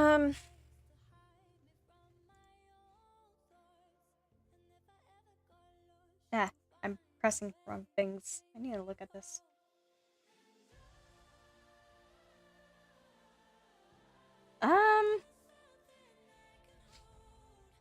Well, I can tell this. The onyxes, or the darks, the dark chromatics have the smallest population.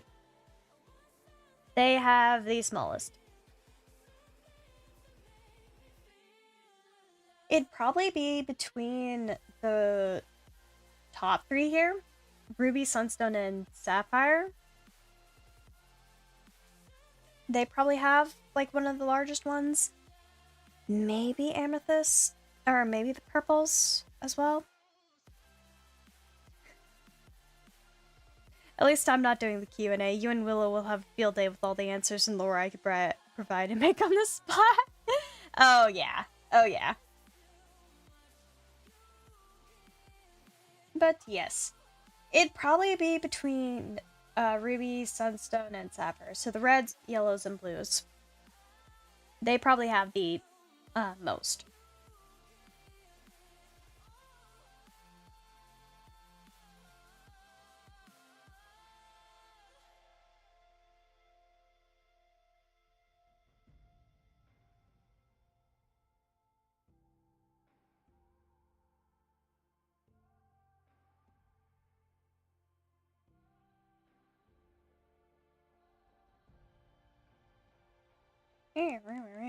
Why am I not trying this?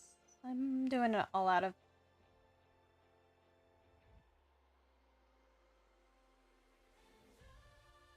order. Nope, nope, nope, nope. Alright.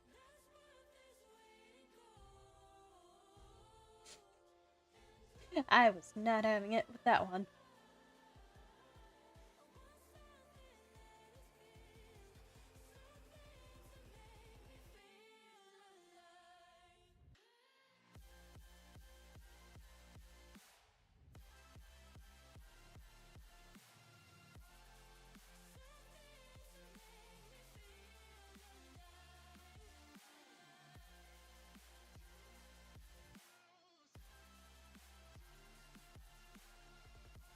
Nope. I'm not having it with that one either. Ah! Gosh, chat, my brain's not braining for designs for this boy's anatomy.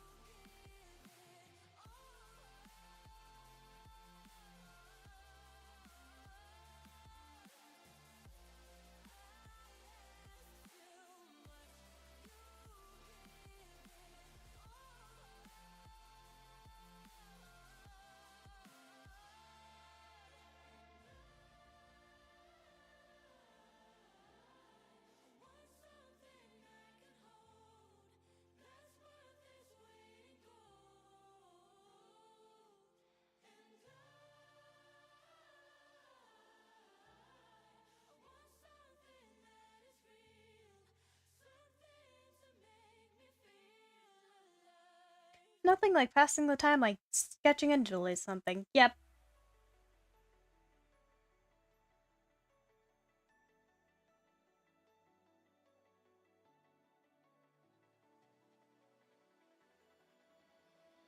Paralyze my heart. Don't wanna feel your touch like ice, tracing all my scars. Why is it hurt on the inside? It's unforgivable, but I forgive you every time. Hard to let it go, 'cause we're intertwined. I break you, you break me, but something about Don't mind me.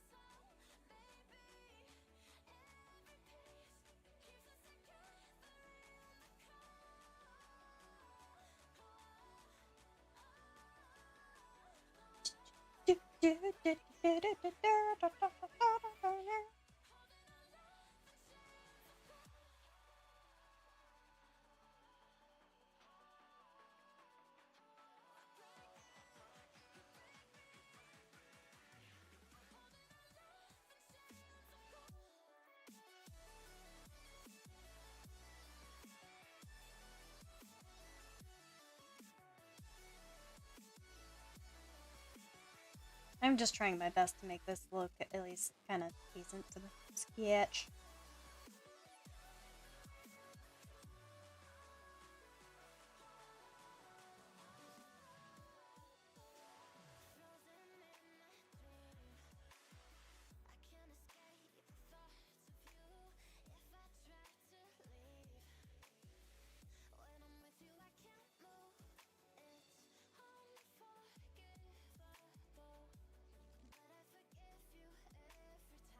Hey, December.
Yeah, I think I'm just gonna hide that behind his body.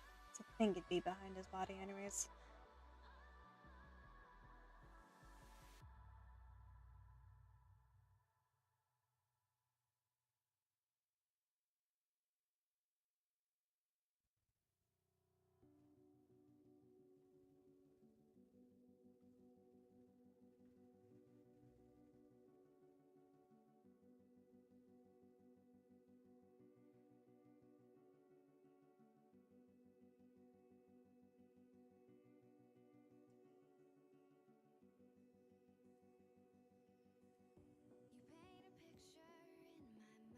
In a world that's turning all the time, nothing could stop me longing for your eyes. I won't let you die. I can feel you when you're not around.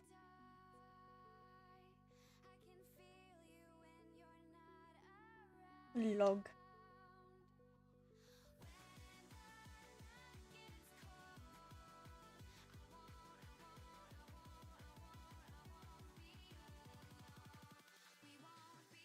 Loggy log a log. Ah, drop my mouse again. Screech. This lake of fire burns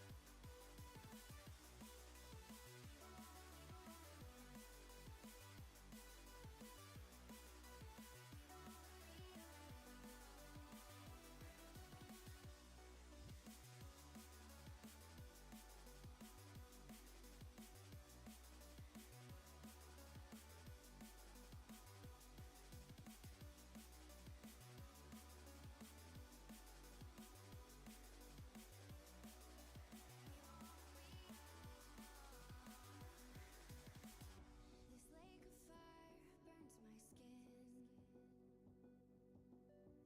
How could love wear so thin? I'm sinking in the hollow ground. Nothing can stop me wanting you somehow. I won't let it die. I can feel you when you're not around. I don't know what I'm doing with this hand, I swear.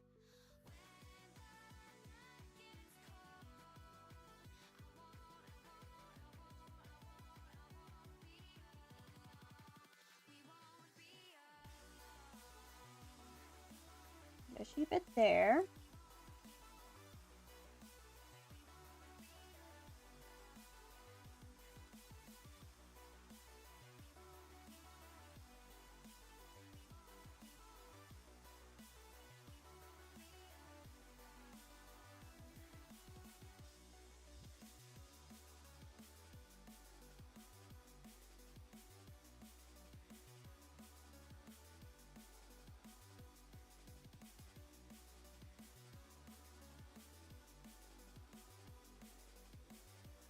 Give them its stick. Yeah, that's what I'm doing, actually. Can't believe I'm redesigning Iron Emperor's appearance. It's actually difficult. Like, seriously. That's fair. Yeah, no, what I'm trying to do is do a stick. It is kind of hard to tell from behind red. I'm just failing. I'm failing horridly to draw a stick. Oh, it's more of the hand, but still.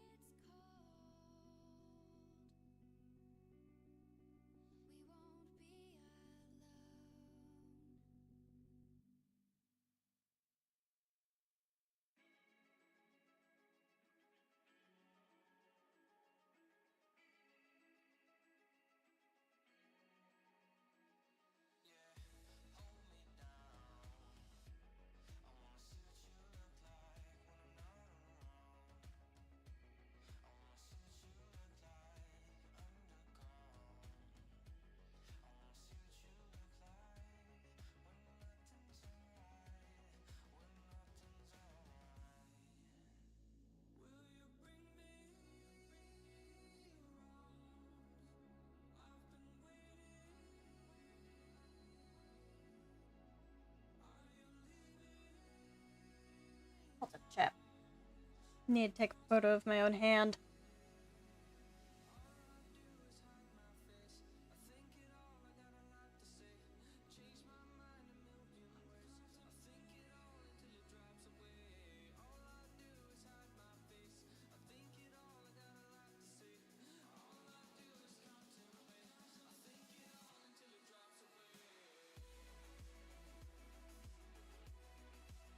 Okay. After that little weird thing. Yeah, no, I really just needed something.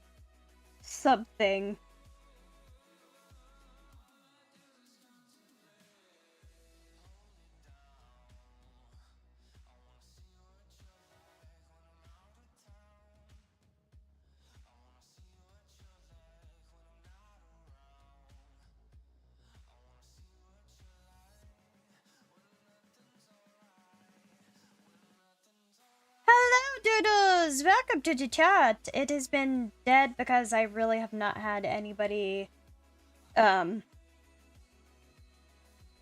asking questions. I've really only had a couple, like 2, maybe.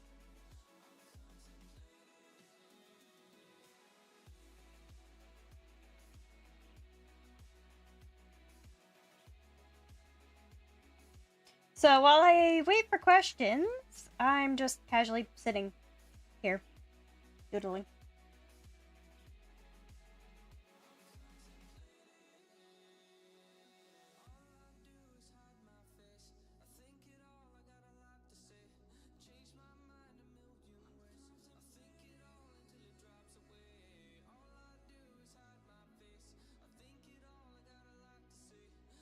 Wait, what am I?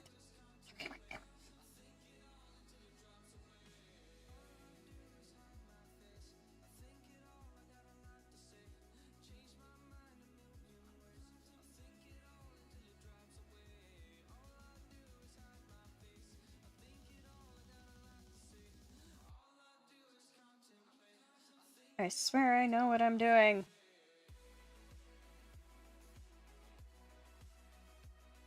What would the characters mean in Smash Bros? Ooh. Okay.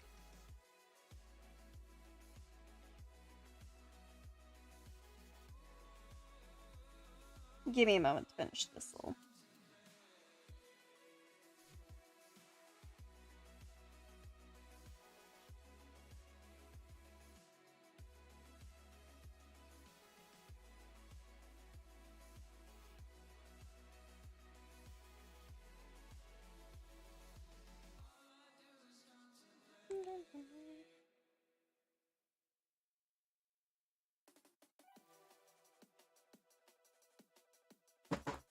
Hold up, I'm being invaded. What? No. Possibly. Gotcha.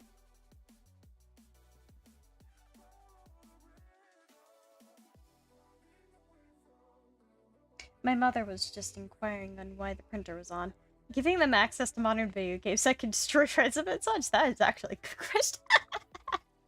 Follow up, if they played Animal Crossing and or Stardew Valley, how would they play the game? Okay. This is gonna be a fun one.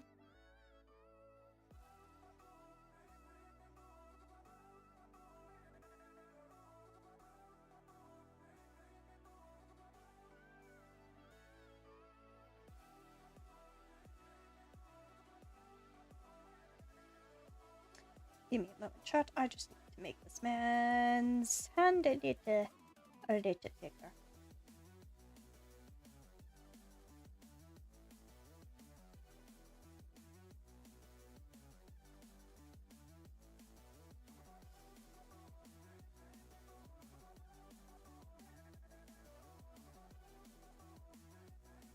There we go.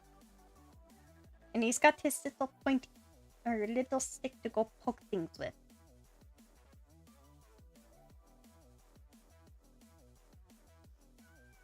Alright. As I'm thinking of such things.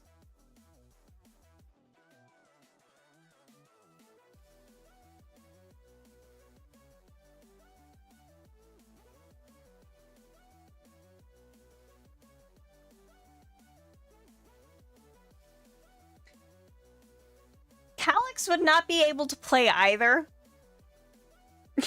Because he's blind. Calix is blind, he cannot play video games. Okay, I have more. Who is most likely to cry watching a film if put into teams of two? Who would be the best pairings in life? Okay. So, I'm just gonna start off with Halceon on this one because I have my Halceon a little more fleshed out. Okay, that's enough for now. Yeah. Alright. Am I in the wrong one? No, I'm not in the wrong one. I'm just... Where are they? Because I need to kind of stare at my Halcyon designs a little bit. Okay. Calix would not be able to play video games because he's blind. And I feel like magic and technology would not actually mix for him. Also, okay, you know what? I will be back, chat.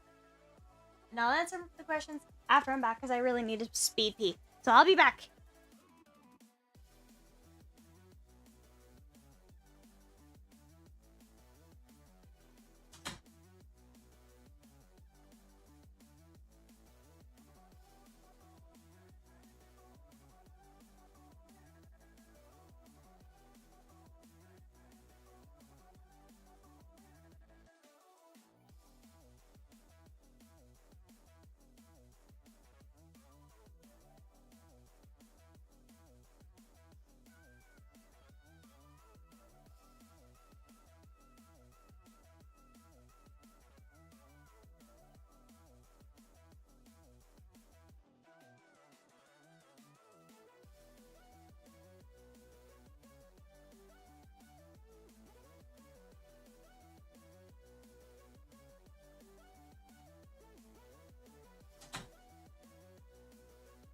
when I meant. Speaky chat, I meant it.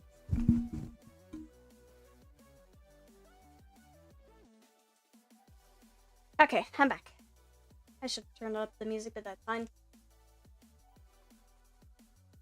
Anyways. So, let's see. Alright. First question, who the characters made in Smash Bros? I would need to look up, but I did also play the game like last month. Or last week. You're back. Yes, I am. I am very quick at using the bathroom. Sometimes. Sometimes, not all the time. Alright. So, I can definitely say this.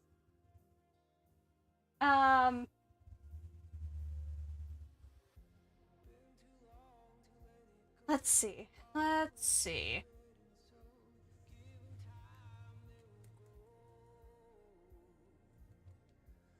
Trying to think. I can definitely say for certain, Devoid and Devi here in the corner.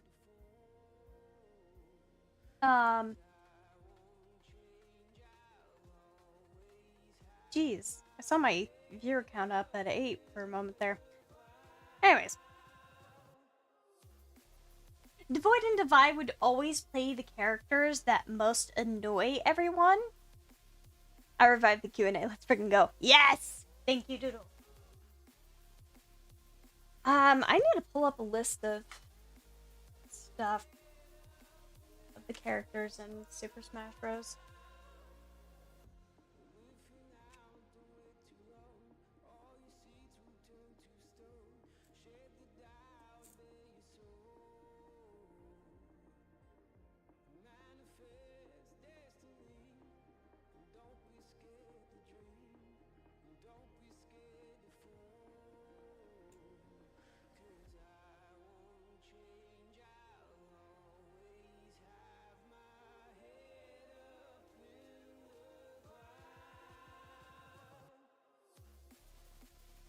Oh gosh. Can I get a full, like, image here? Because I've worked best off the image. Slaying, yes. So, I feel like Devoid would play Joker. For those who know that character. Zara... She would play Lady Politana. And be an absolute menace to everyone playing it. Like, she picked the character because she, A, looks good, and B, is annoying. And to also counter that, I feel like Rexus would play Dark Pit. Also for the fact that she doesn't really play the game too much, but she knows that, Dark Pit can be as annoying, so she just uses it as a fighting tactic. Let's see. Valios would play Snake. Valios would play Snake just because.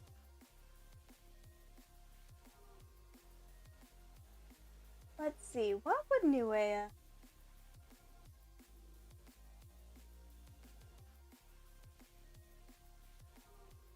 I feel like Nuea would play Zelda. Just because.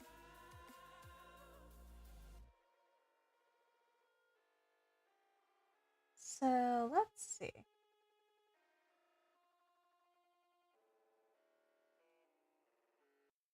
Nuea would play Zelda. I feel like Melodious would play Link, but not know how to play Link at all. He just picks him. Which Zelda? Hold up. In, like, Ultimate.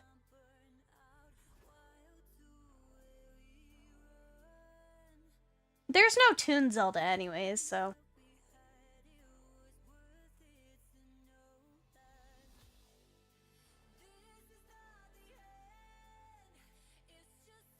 Let's see.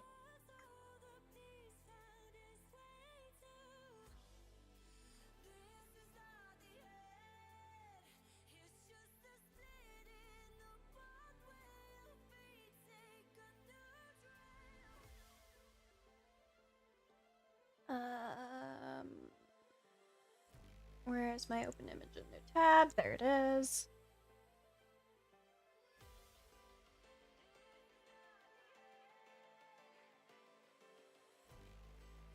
I don't think this is awesome, is it? I don't know. I don't know. Alright. Which one would be Kirby? I don't know. I played against all these characters recently, and I'm gonna agree they're all capable of being annoying. Yes, I know you're very much aware of it. Because I was playing against you! Would anyone just select the random character button? Goliath. I feel like Goliath just because if he wasn't feeling like playing Kirby. I feel like he's the one to hit the random, but also play Kirby because he knows Kirby. And likes to float like Kirby.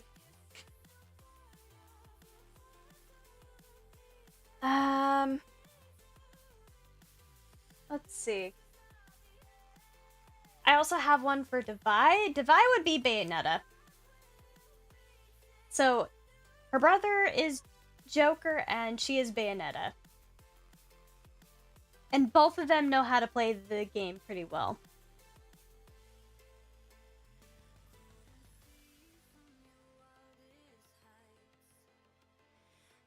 Now for Dupin,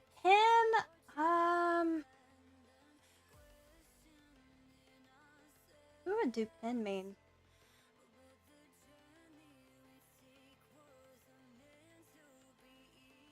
Who would Dupin mean as? Because I feel like Dupin would know how to play the game, and he wins it every single time because he's more of a strategist. Actually, depending on which character is in the game, or which ones he's playing up against, Dupin will select the character depending on that. Or the best counter. But I feel like I'm maybe Cloud, or Bailiff, or Sephiroth, maybe. Maybe even Shulk. One of those.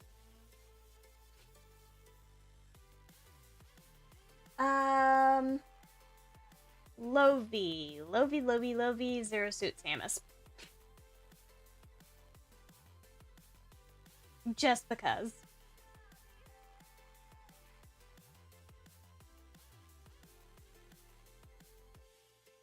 And I feel like Lovey would play the game just to release stress and just to have an excuse to be sassy to everyone in game. And she would be the one to most use the taunt button.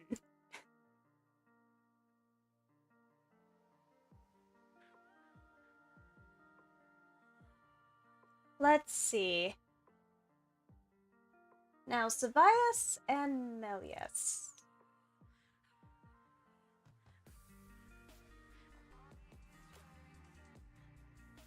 I feel like Savias would not play the game just because she doesn't like violence and such. But if she were to, she'd just play Rosalina.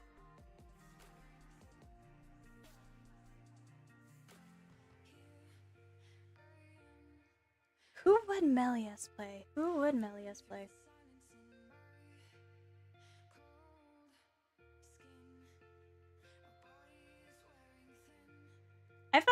I feel like she would play Pyra and Mithra.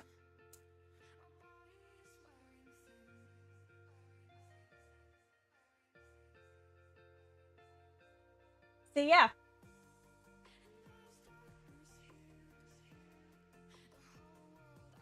Alright. And let's see. The other ones. Alright. Let's go with Animal Crossing. Devoid and Divide would refuse to touch the game. It's too passive for them. Savias would play this game all day, if she could. Because Animal Crossing is her game. Lovey, if she played the game, she'd be antisocial as heck and would only do it to just, like, for all of the different outfits and such, and the stylization you could do.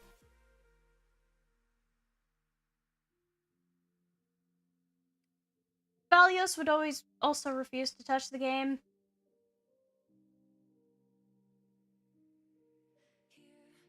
Let's see.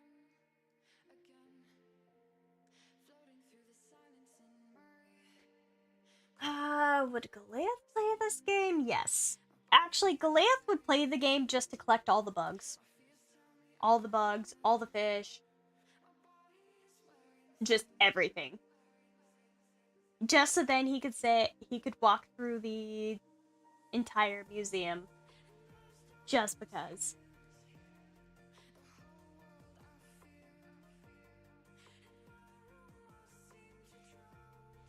Melias, I feel like she wouldn't play the game because she would be more stuck in a book. And plus, that kind of game just does not interest her. I'd ask a question. I don't know if you've ever played the game. What is the game? I might know it.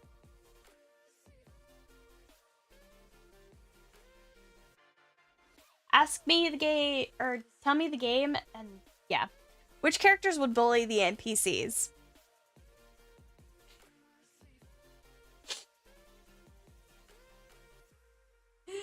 That's a bit of an obvious one for this one.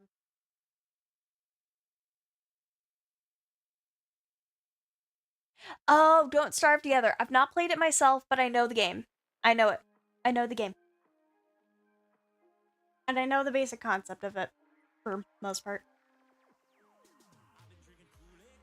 But yeah, no, the twins would definitely bully the NPCs. 24/7.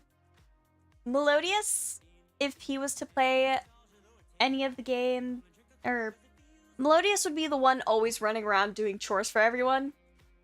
Keeping the place clean, all that. Who would try to 100% the game? Ooh. Probably Dupin. Dupin would probably try to 100% the game, but I also feel like Melius would as well. I know I have 150 hours. Nice. Let's see. Let's see.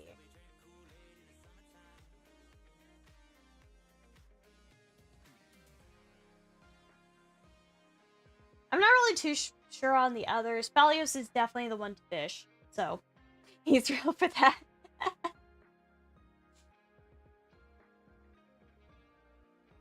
Alright. Stardew Valley. This one I could say a little bit more for. But, Devoid and Divide would bully the NPCs all the time.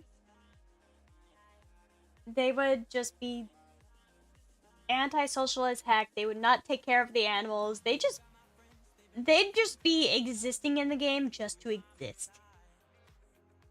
And they'd probably go the JoJo route.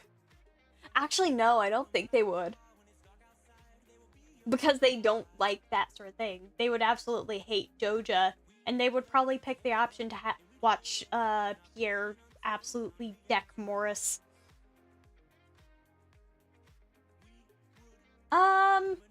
Savias would just always be farming.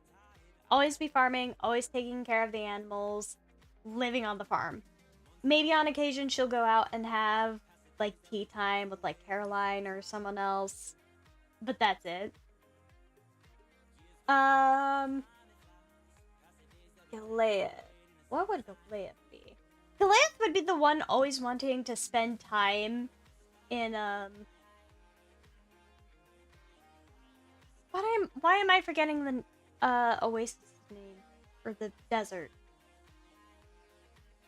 Frick. Frick, what's the name of the desert? Calico Desert. Calico Desert. He'd be the one always, spending time in Calico Desert, probably running the mines, but also just chilling with Sandy 24/7. Yeah, Red's been kind of dead. He's on occasion alive, but also dead at the same time.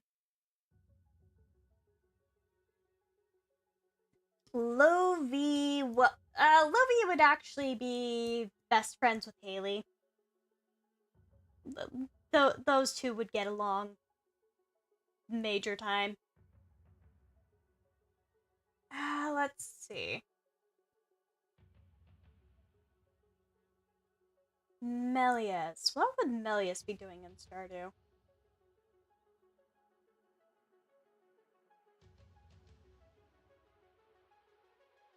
Melius would be actually best friends with the wizard. Like, hands down, that is it. Immediately her top priority the moment she loads into the game, to try and befriend the wizard immediately. Dupin would actually be best friends with Clint and always be spending time in the mines. Phalios, he is definitely easier. He is the fisher.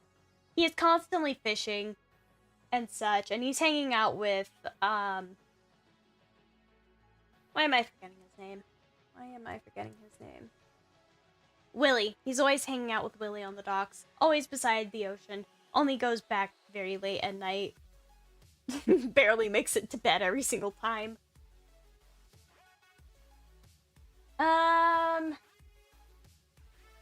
If Calix wasn't blind, what would he be doing? Calix would be the one always taking care of the animals, in specific, like the pets and such, because he is that kind of person. He has the one objective, and that is it. It's just to water the pets every single time. Okay, Rexus. What would Rexus do? And who would she be friends with?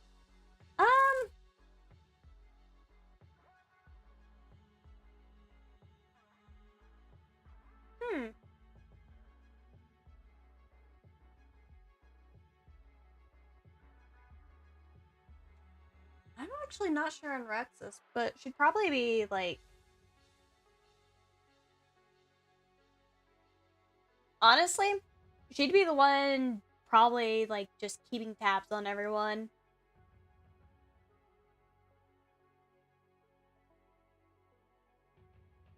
She'd also always be rummaging through the trash. Because she knows good things can be found in the trash. Zara, what would you do? What would Zara be doing?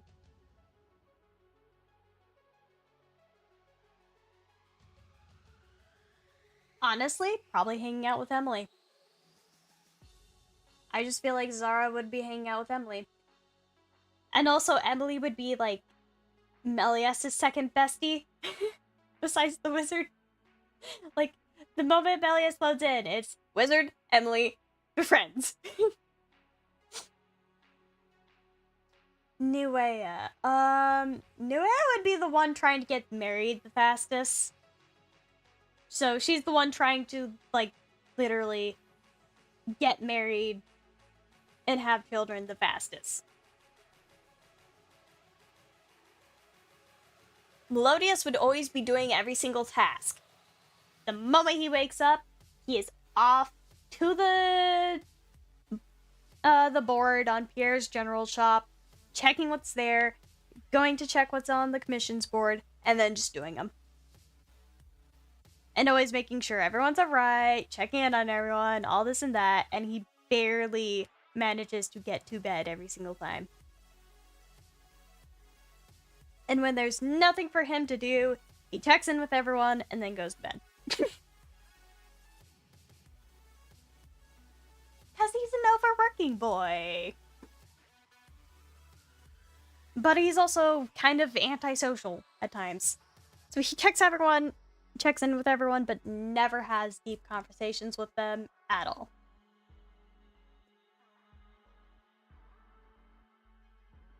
Let's see. Alright. Who would be most likely to cry watching a film? Savias. Savias would be the one crying over the death of any of the pets in the movie. Or if, like, the pet gets kicked, she'd cry over that.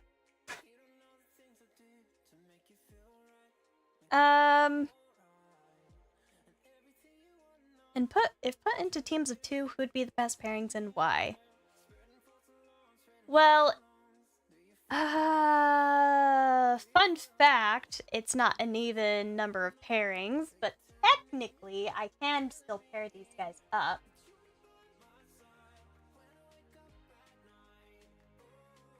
And technically I have them paired up.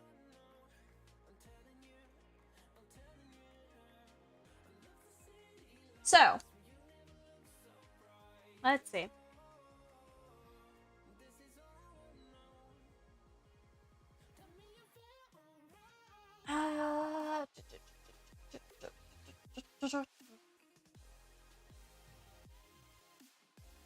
Who would be the best pairing? 1 team of 3 then. Yep. Which is quite ironic.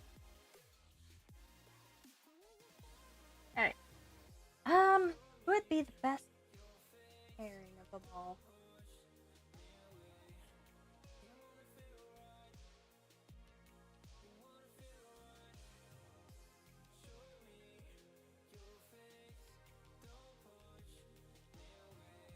I'm torn between saying Melius and Dukin and Devoid and Devi.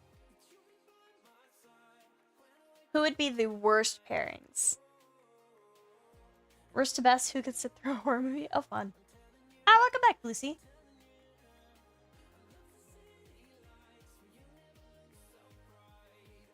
Okay. Let's see.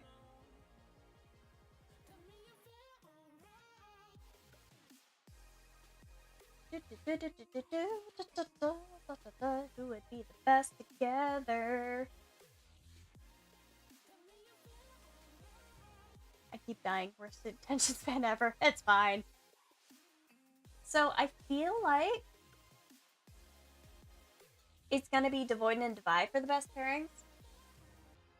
Because despite being half siblings, they are actually extremely close together and know how to work with each other very, very quickly and very easily. And that actually ties into a bit of a lore reason on why they managed to survive the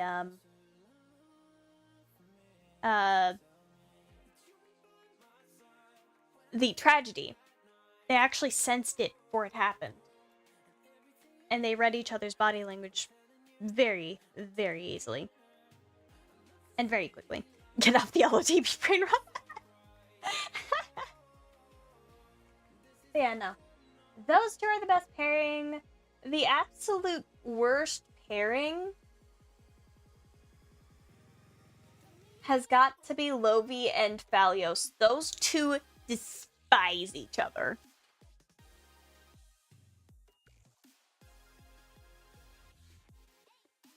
Lovi is always sarcastic to Phalios, and Phalios hates her snarky attitude. Who could sit through a horror movie? Devoid and Devi. They hands down enjoy horror thoroughly. Savias knows what horror is, and she absolutely avoids it like it's the plague.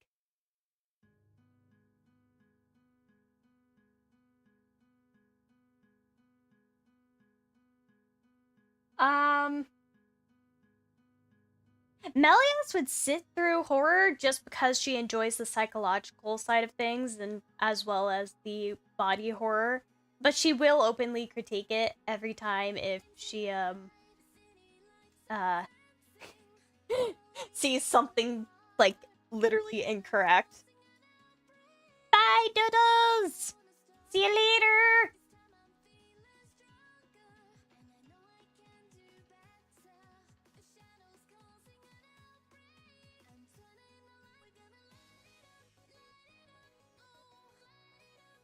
Anyways.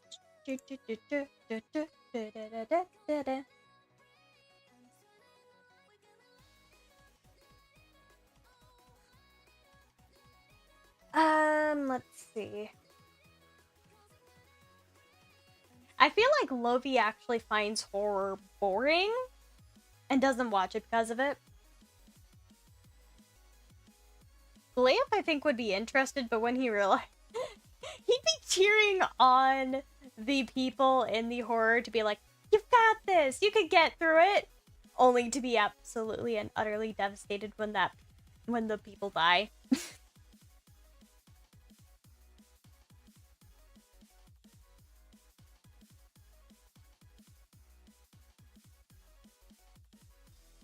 Zara could sit through a horror and not be fazed by it.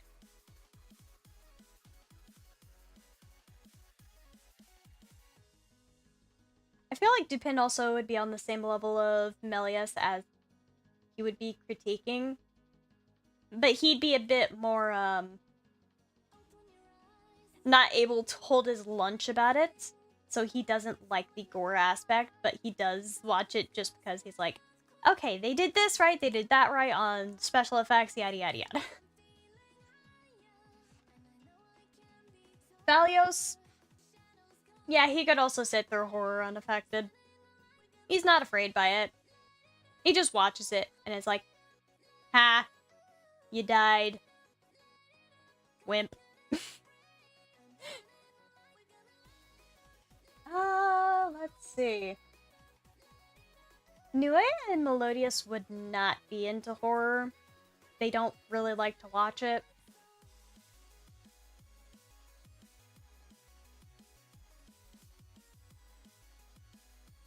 I'm not sure about Rexus. But that's it.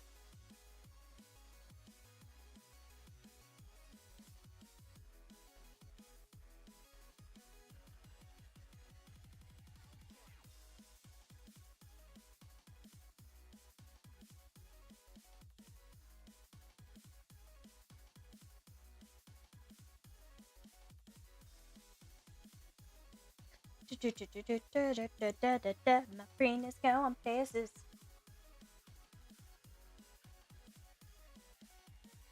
But until I get some more questions, I shall once again return to doodling Calyx.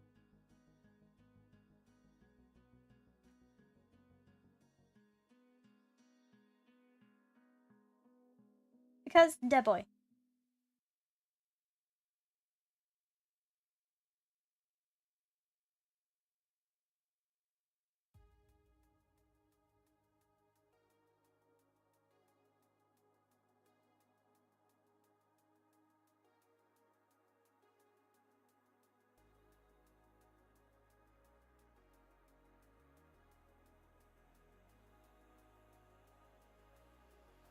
Yep. Yep. Who would have an army of stuffies in their room? Oh, gosh. Oh, fudge. Who would? Who would?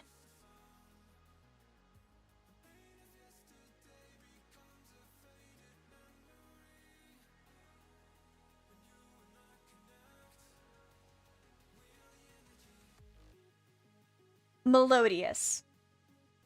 Melodious, after he realizes that it is okay to, or that the plushies even exist in the first place, his bed would be covered in them. And he'd just snuggle the ever-living daylights out of them because they are literally stress relieving for him.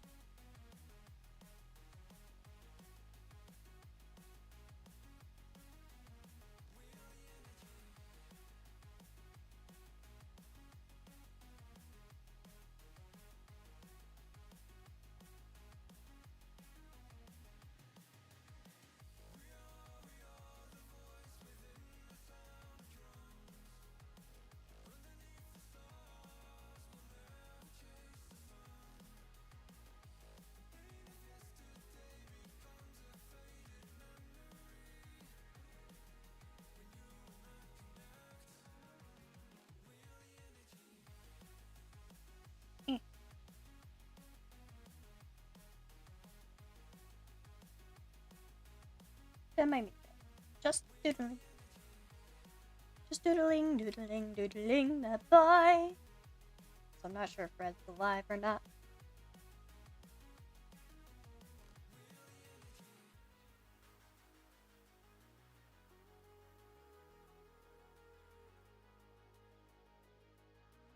I agree with this philosophy there, amazing therapists. Agreed. Freaking agreed.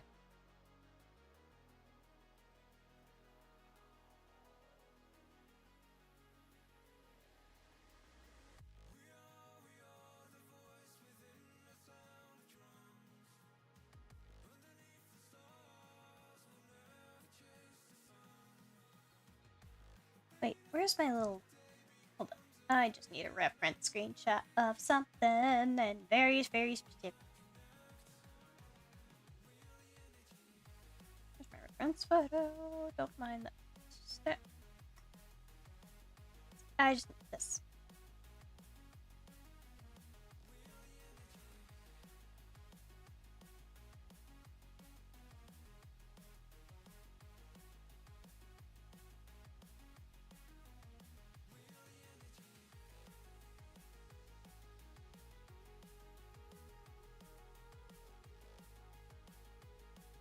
So yeah, fun fact. Melodius was not allowed any sort of stuffies as a kid. He was not. His dad is a literal psychopath.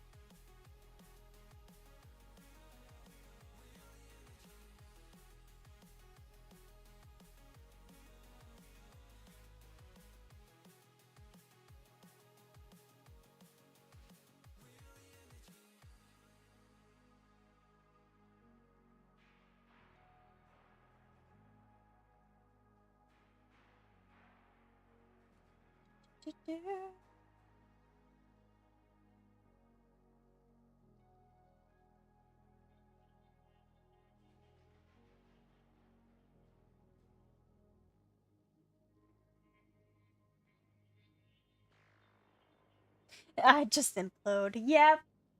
Yep, yep, yep, yep.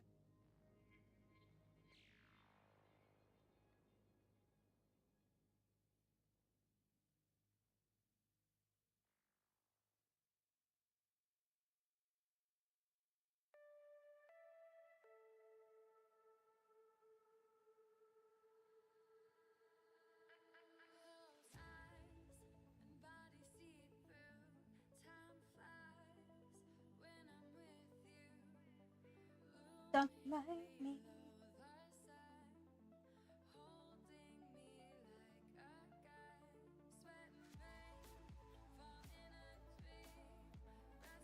Just casually doodling.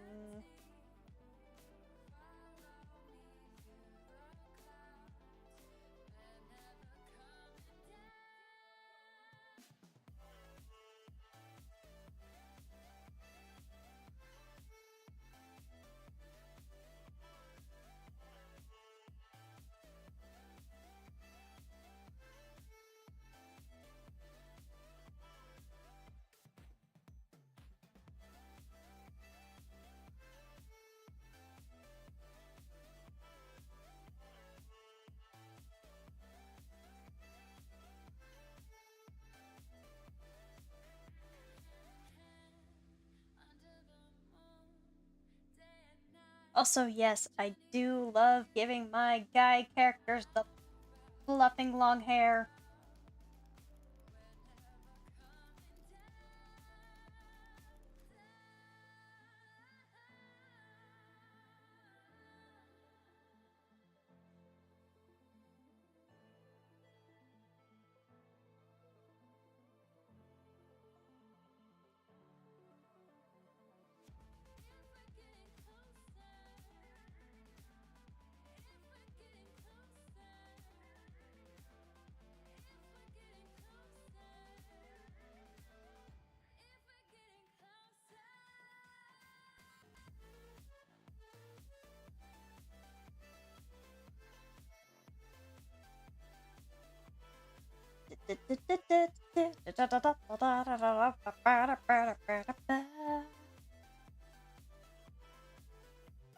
Trying to think.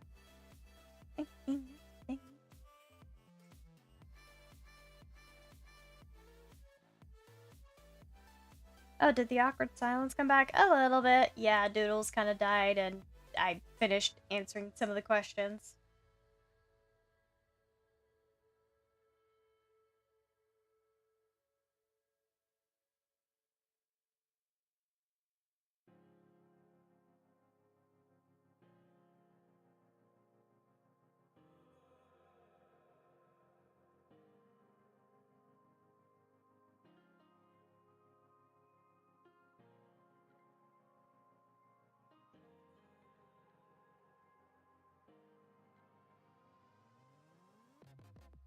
Building a fortress,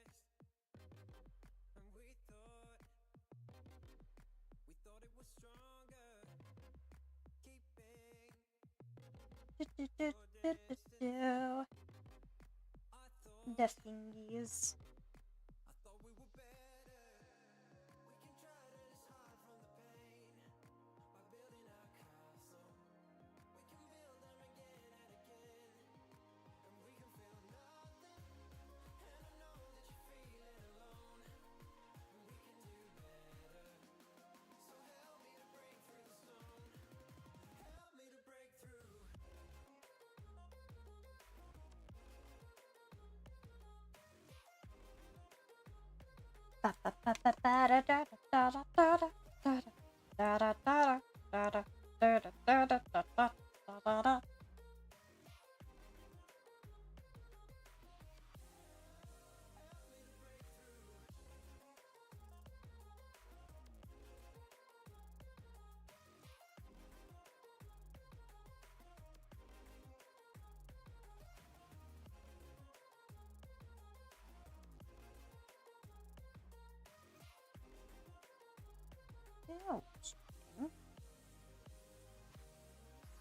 What would be their favorite song from Epic? Ooh, ooh, that's a good one. Let me look. What would their favorite songs be?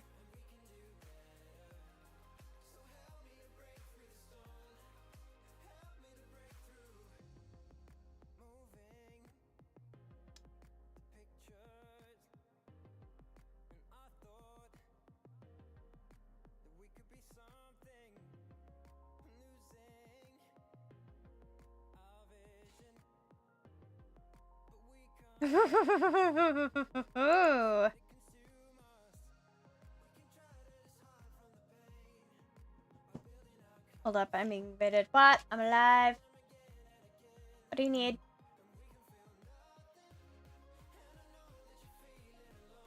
Neither heaters work. They just don't. They stopped working. Yeah, I ran that for a little bit. It stopped working. Ran the other one for a bit. It stopped working. I had both on low. And only one tick. And they both stopped working. Yeah, no. It was properly on that. It refuses to work now. Smaller one. The one in the bathroom. Alright. Alright.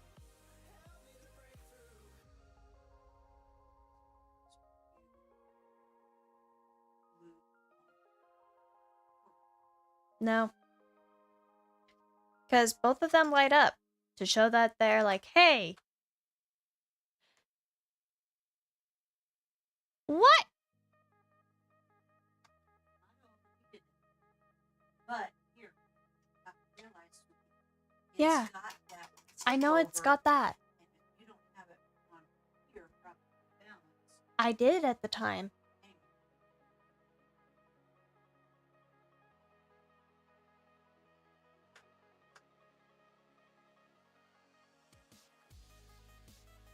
So, right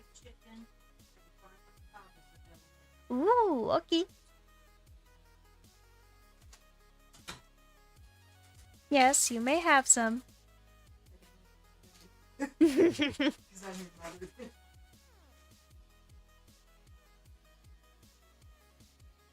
The whole aisle. Thing is fun. I know. The activity. I know. Mother intrusion. Alright. Yep, nope. It did it, Mom!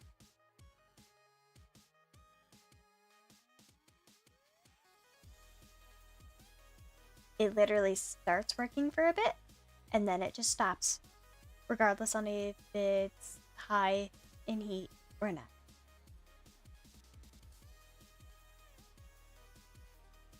Yeah, no, I just need a functional heater in here, if I'm being honest.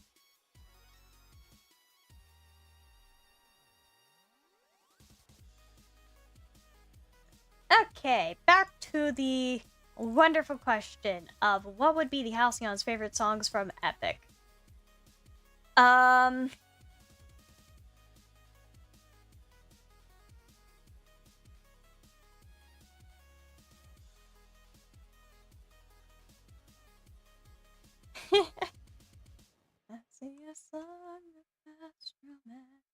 No Longer You would actually be Lovi's.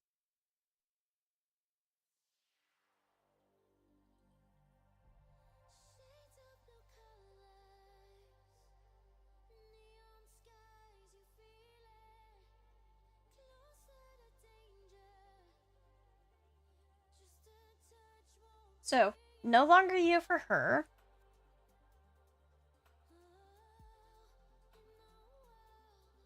Oh gosh, am I really gonna give that one to this sweetheart? Oh.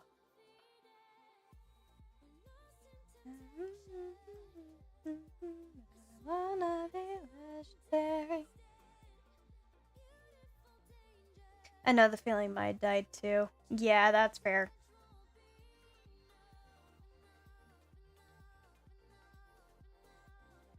Okay, let's see.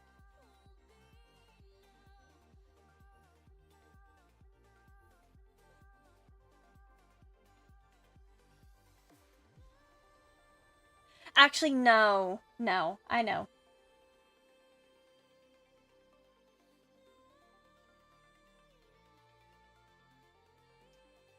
Savias would have open arms.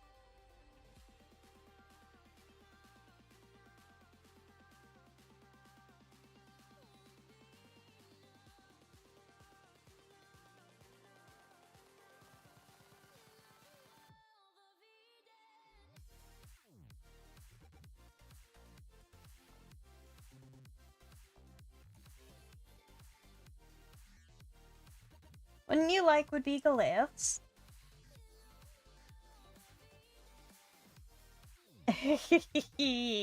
Yeah, nope.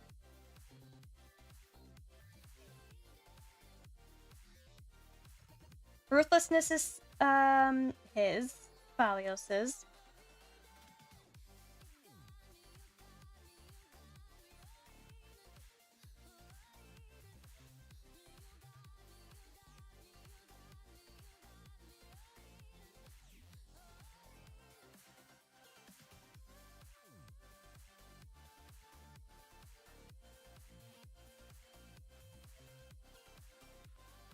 Yep, I know. I know.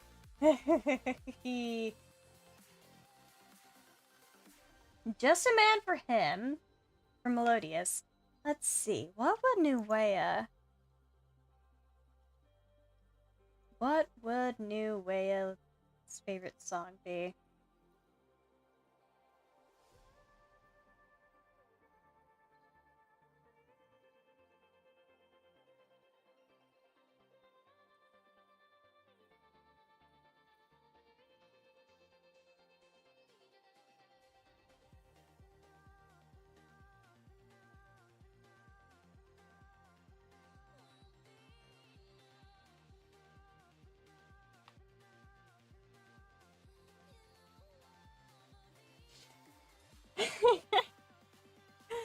I know exactly which one for Dupin, and it is a specific part, very specific part in God games.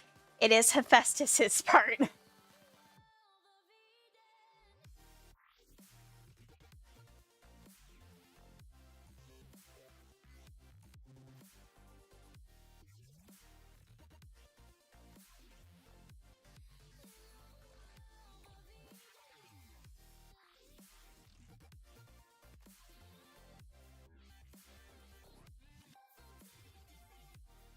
Let's see.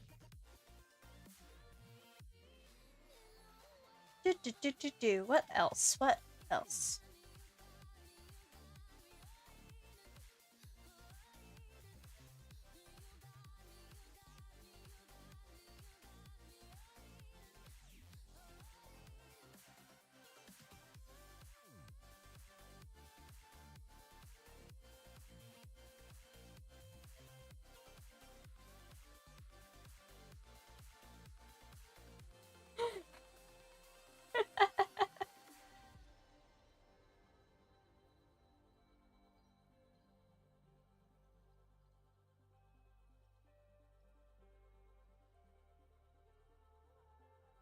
Okay.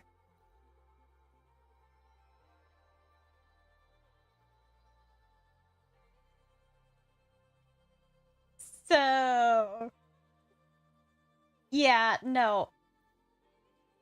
Devoid would listen to the Underworld, and Devi would listen to Monster.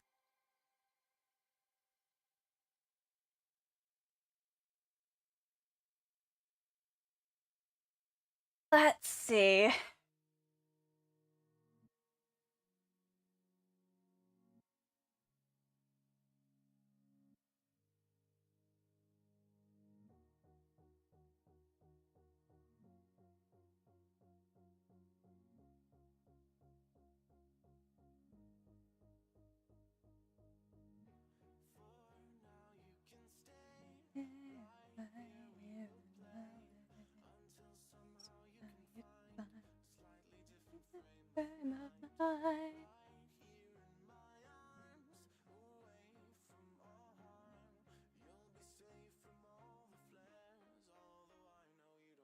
Yeah, no, he would listen, or Calyx would listen till the luck runs out.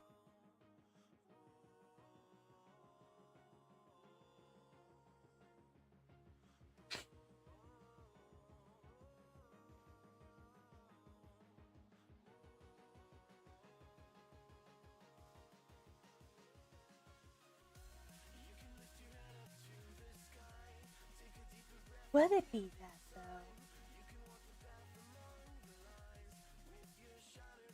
I actually might yeah, no. I don't feel like she would enjoy that one. Actually, Gilead might.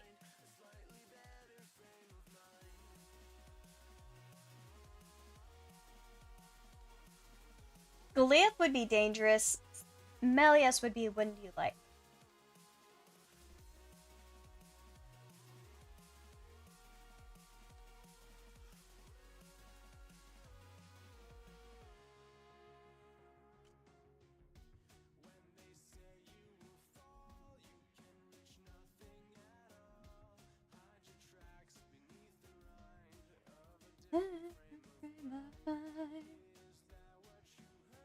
Oh, now it's back on. Okay, so it just does that, where it heats up a bit and then it doesn't. So it's a weird one. Okay, now I just need the top 3. Who would they be?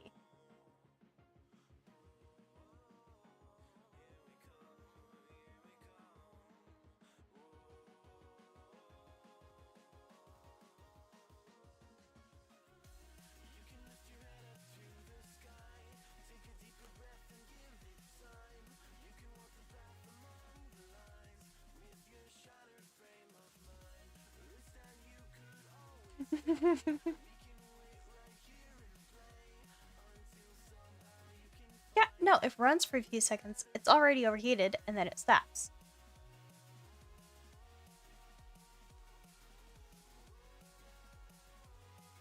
It doesn't wanna work. Okay. Um.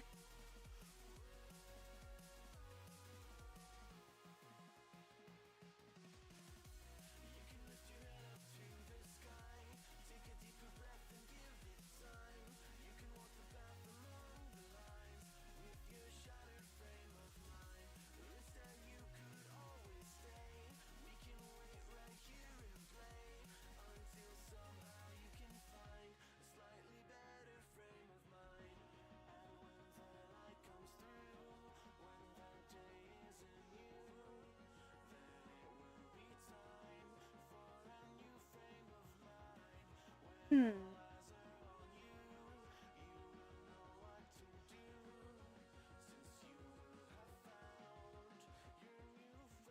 What would they be? Gosh darn it. Take a deeper breath and give it time. You can walk the path among the lines. But always know that you'll be safe. I'll be here throughout your days. Come find me and we will play.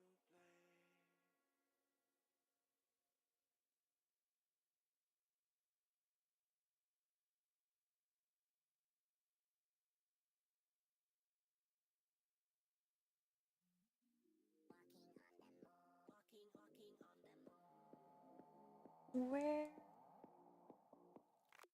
What am I thinking of?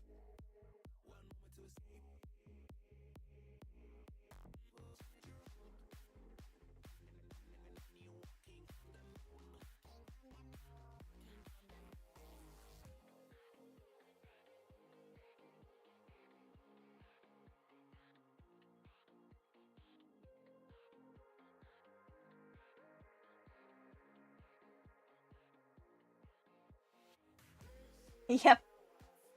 Alright. Yeah, no, these are the ones I would feel like. I know it's kind of hard to tell. Melodious would be Just a Man. Noea would be We'll Be Fine. My Goodbye for Zara. Scylla for Rexus. Luck Runs Out for Calyx. Valios is Ruthlessness. Dupin is Hephaestus' part in God Games. Very specifically that. Melius is What You Like. Lovia is No Longer You. Dangerous for Goliath. Zavias is Open Arms. The Underworld for Devoid. And Monster for Devi. Those are all of the songs that they would listen to on repeat and Epic.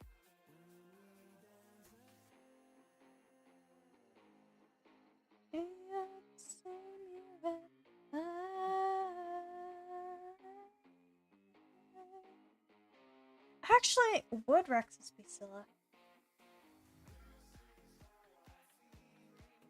I'm actually not too sure on Scylla for Rexus, actually.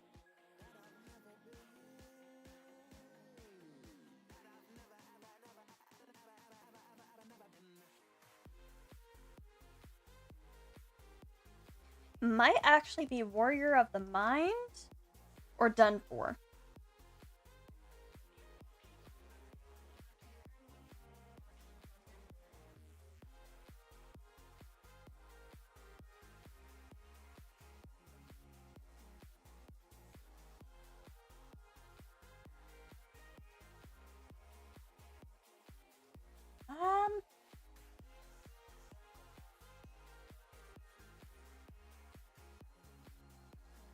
Nah, Warrior of the Mind.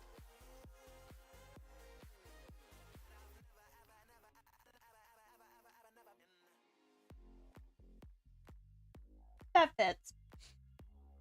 That definitely fits. So yeah, no. These are all of the ones that they would. Let me actually make it a little,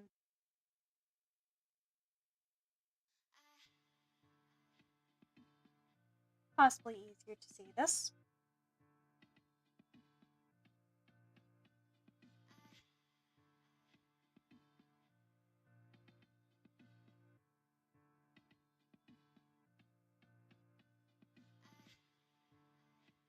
No, that is definitely not easier to see. There we go.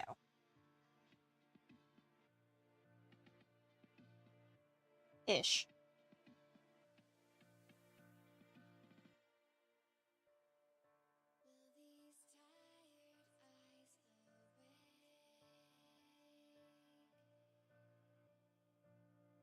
It's fine. But yeah, I'd say this is what they would. And honestly, I might, end stream here soon.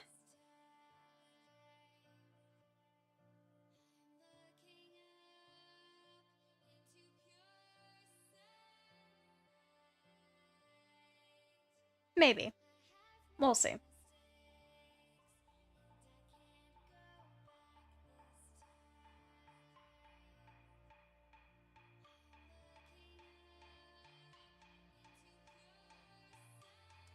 Let's see. What was I gonna do?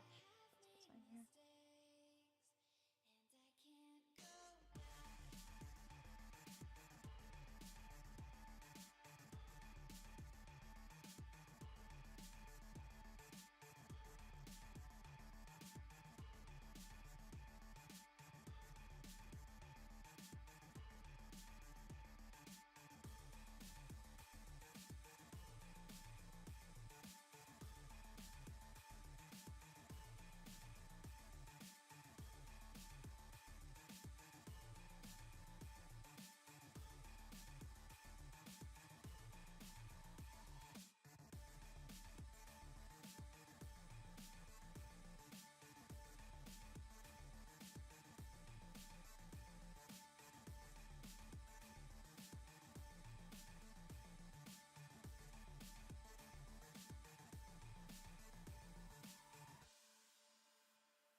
Me chat, I'm just doodling.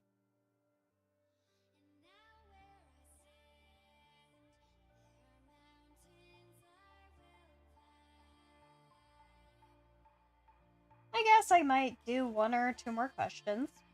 As long as they're, well, very quick to answer.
What would be their favorite book?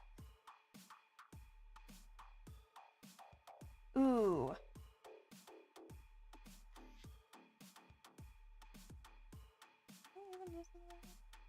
Oh yeah. Maybe. No, it's easy. Canvas. Yeah. Oh.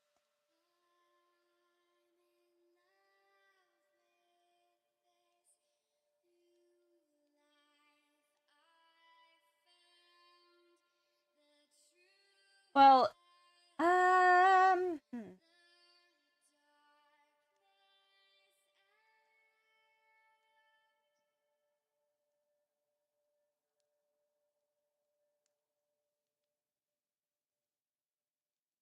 That one's a tough one, because not all of them read.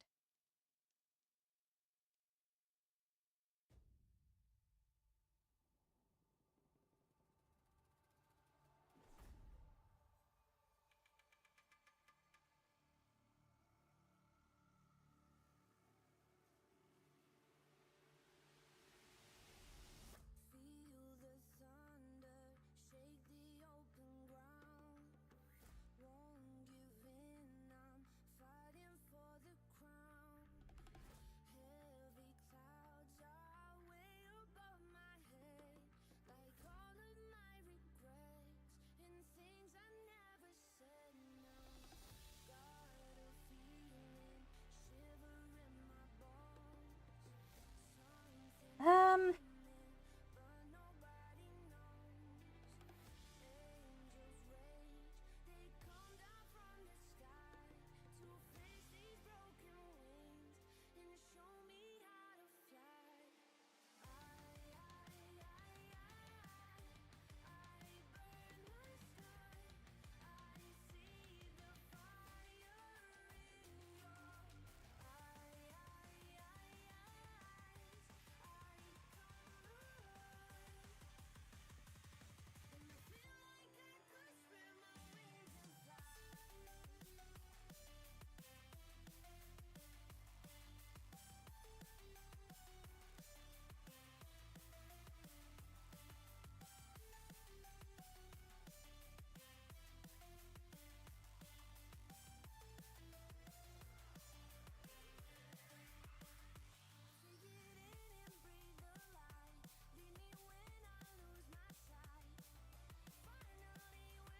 eyes.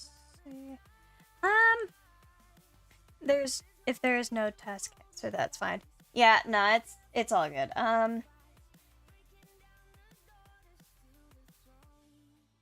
Let's see.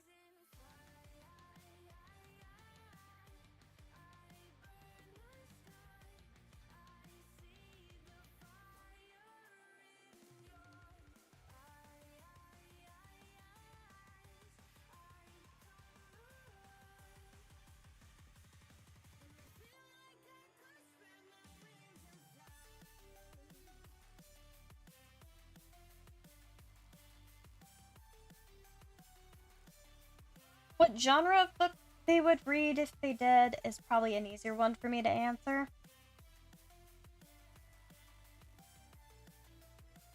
If I'm being honest.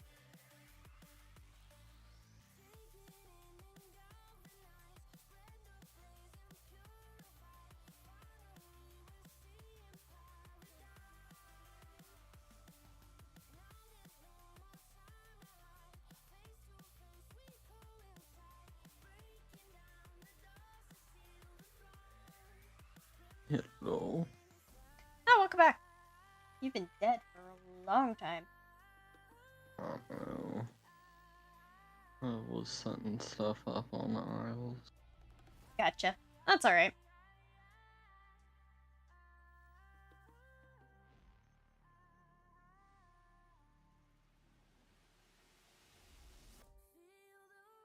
But yeah, I've just been kind of doodling a bit as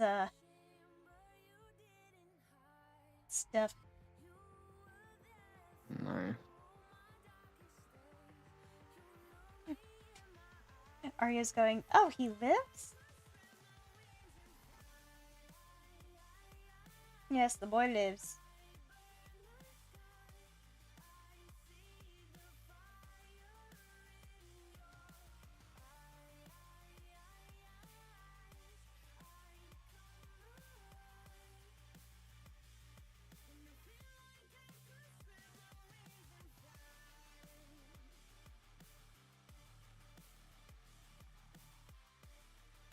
Yeah, I've just been kind of doodling Calyx.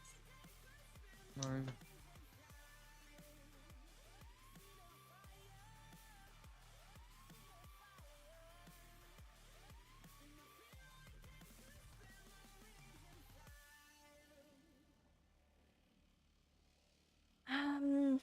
What would each of their favorite book genres be?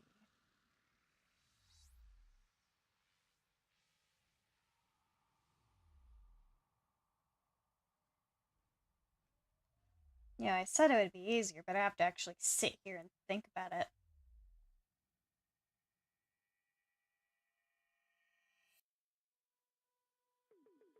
Everyone got blown away while he was gone. Yep.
That's too quick. What am I doing?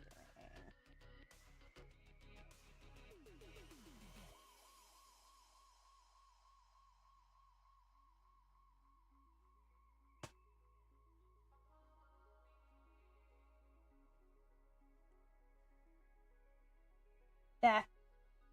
Jump scare. Jump scare. I don't like flipping my canvases.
He looks a little traumatized.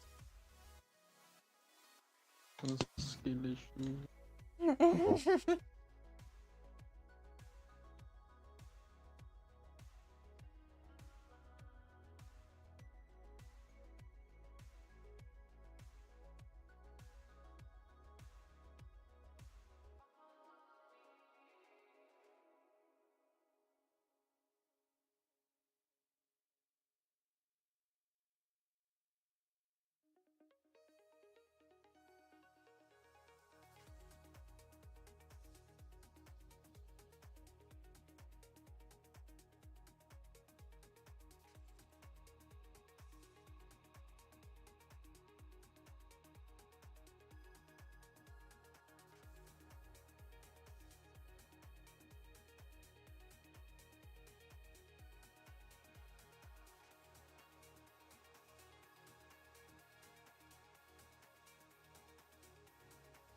You know what? It's fine.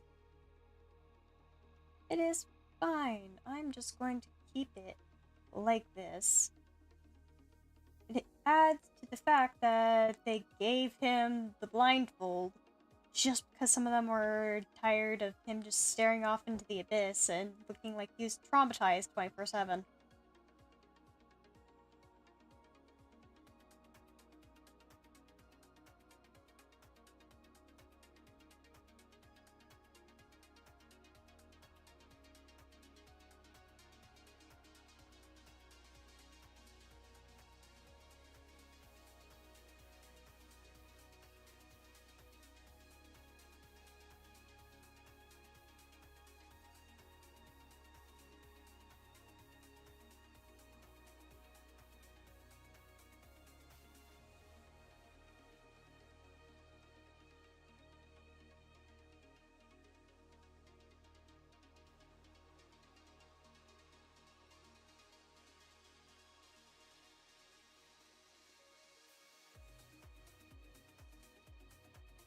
Anyways, time to copy the tree that he's sitting on.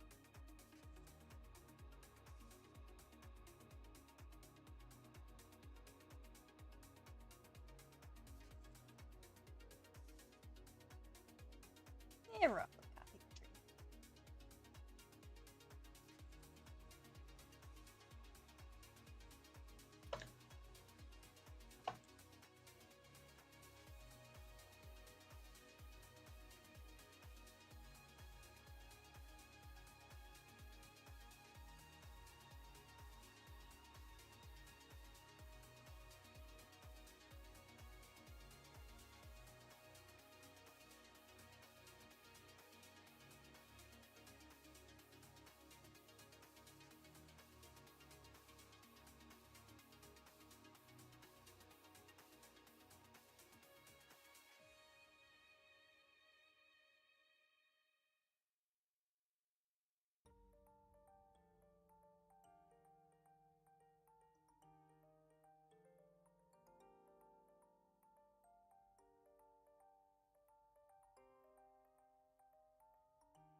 Literally, not even a couple seconds and it's already... God, I swear. What? My heater that my mom turned on. For some reason, this little portable heater just does not want to stay on. Like, it'll be off for like a good while, and then it'll turn back on, and run for a few seconds, turn off.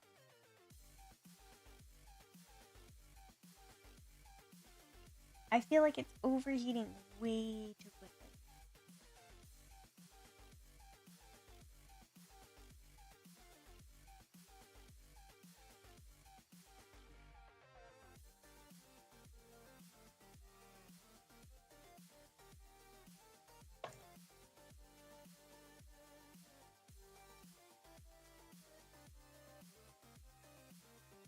There we go.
some detailing to this.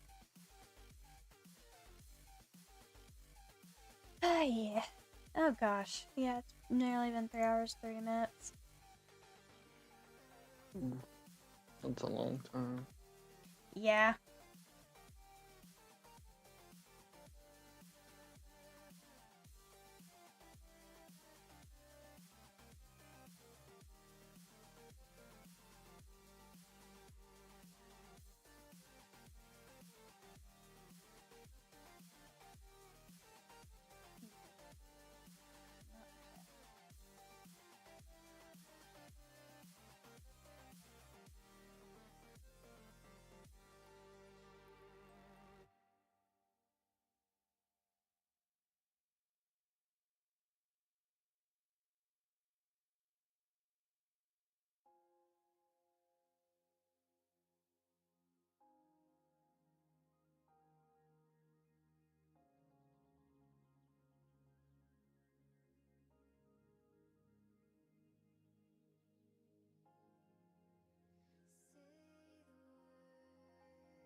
Say the Not that much, not that much.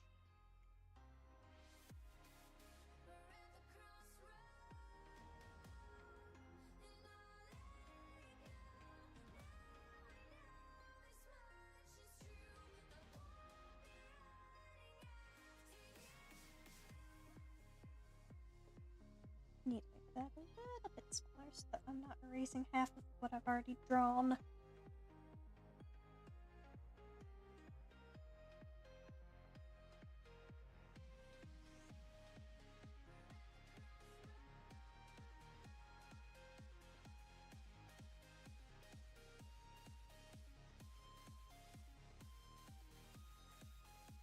Now I have Sound of Silence from Disturbed in my head. That is fair. That is fair.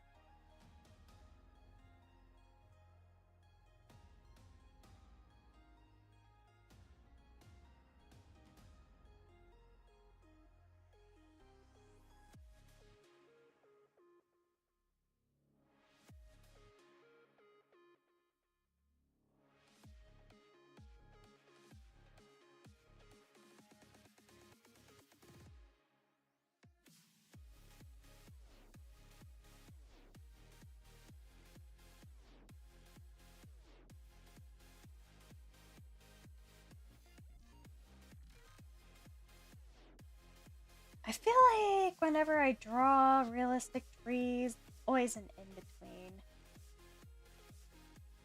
It's either really realistic, or it's like, oh, hey, this looks like it was from a cartoon.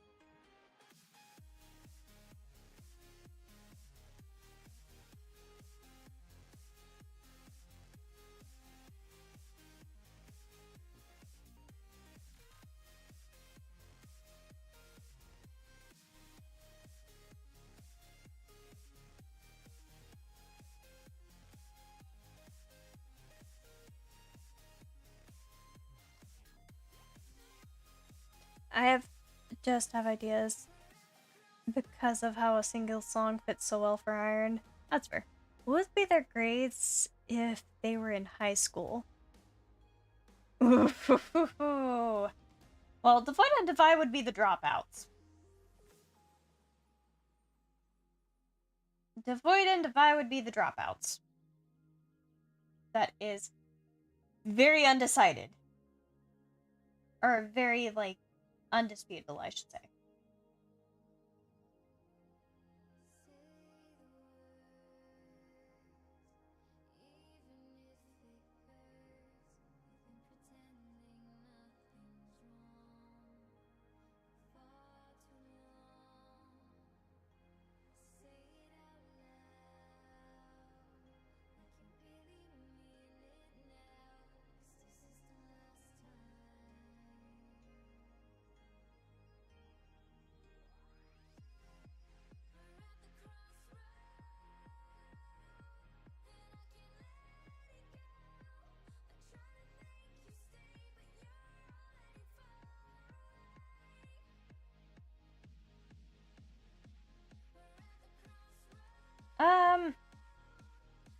Melodious would be the one kid who was always forced to get good grades and suffered the most from it.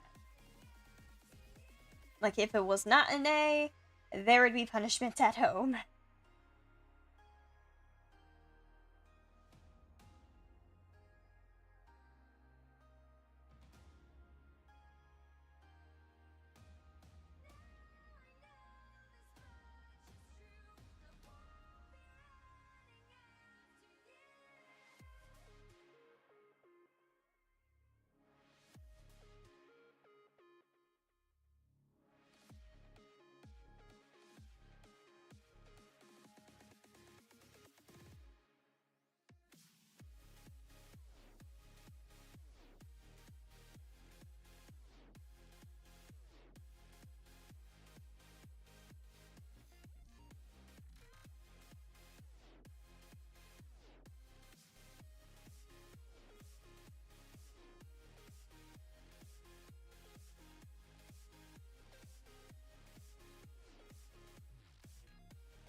Melius would be a nerd.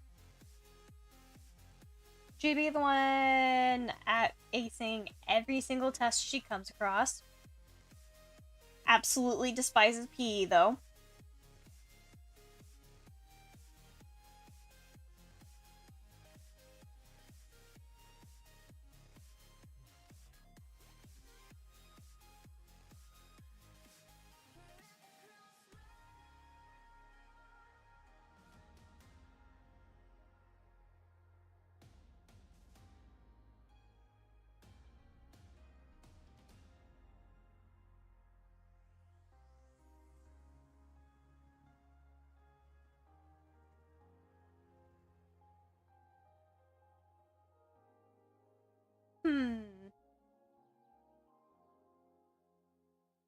Melodious's failure management. Use the failure management for Steenie.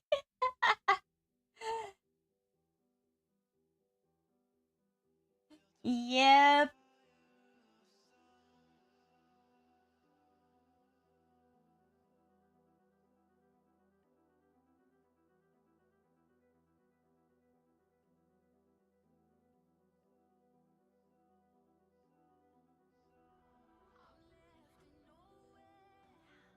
They very much do. Mainly his father.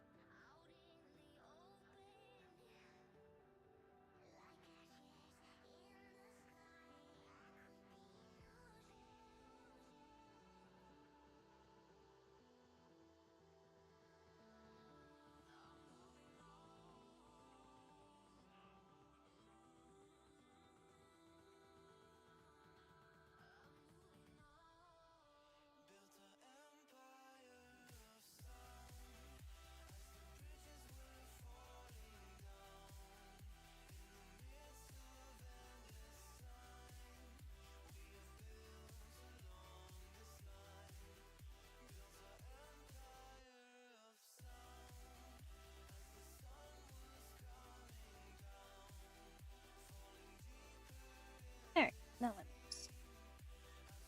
Alright. I'd say I'm probably gonna call it quits.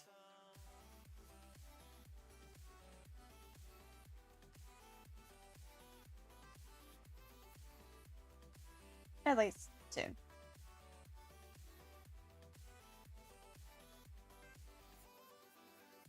It's sitting on the log.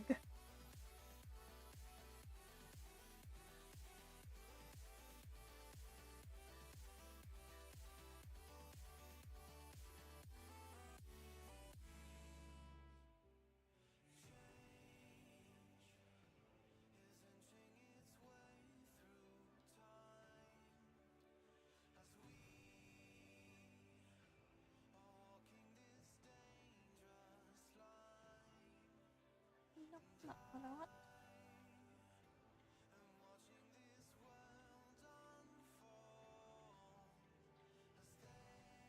Where is it?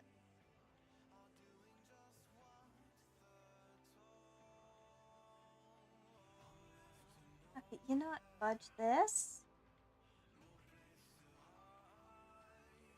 We're just gonna use one of my liner brushes.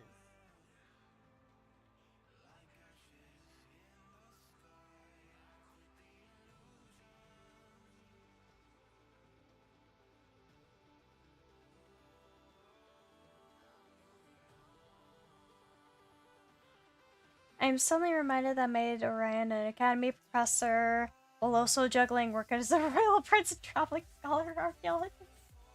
I love that.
I'm just doing some coloration on this. Just be hecking cuz.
You know what? I'm gonna grayscale the rest of this on my own time, if I'm being honest. So, yeah. I want to thank everyone who was here for the thing.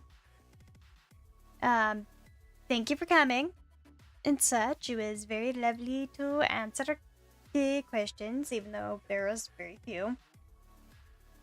They still were, like, fun to answer. And it was also nice to deep delve into some of my stuff for the chromatics and gem sisters in my universe, so I still have yet to do a lot more of them, if I'm being honest. But it's fine. What did I just do? Hit that. Okay. Anyways. I shall see you all later. Thank you all for coming. And yes, bye-bye to the boy. Good. You're safe now.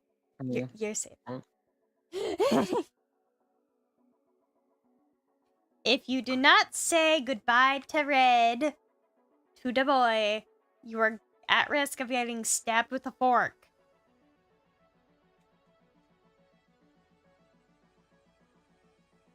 So, yeah.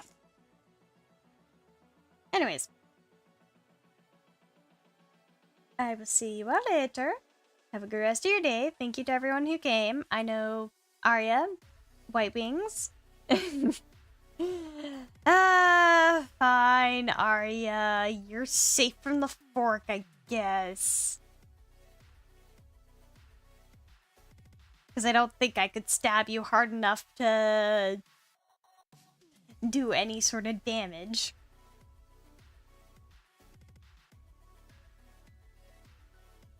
Anyways. Arya, Joodles, thank you for coming earlier. I know Blue Sea was in here. Shroom. Who else? Elizabeth Treviso. I noticed you were new. Sorry I didn't notice or say this sooner. Thank you for coming. Welcome to everything and all that. I know Jace was in here. Peyton. My son was in here too. And Hazel at the very beginning. Thank you all for coming. And yeah. I totally accept the pain and laugh it off like an idiot. That's fair. Anyways, I shall see you all later, because I'm ending stream. So, bye everyone! Hope you enjoyed, even though it was kind of awkward this entire time. I tried. I tried my best. Anyways,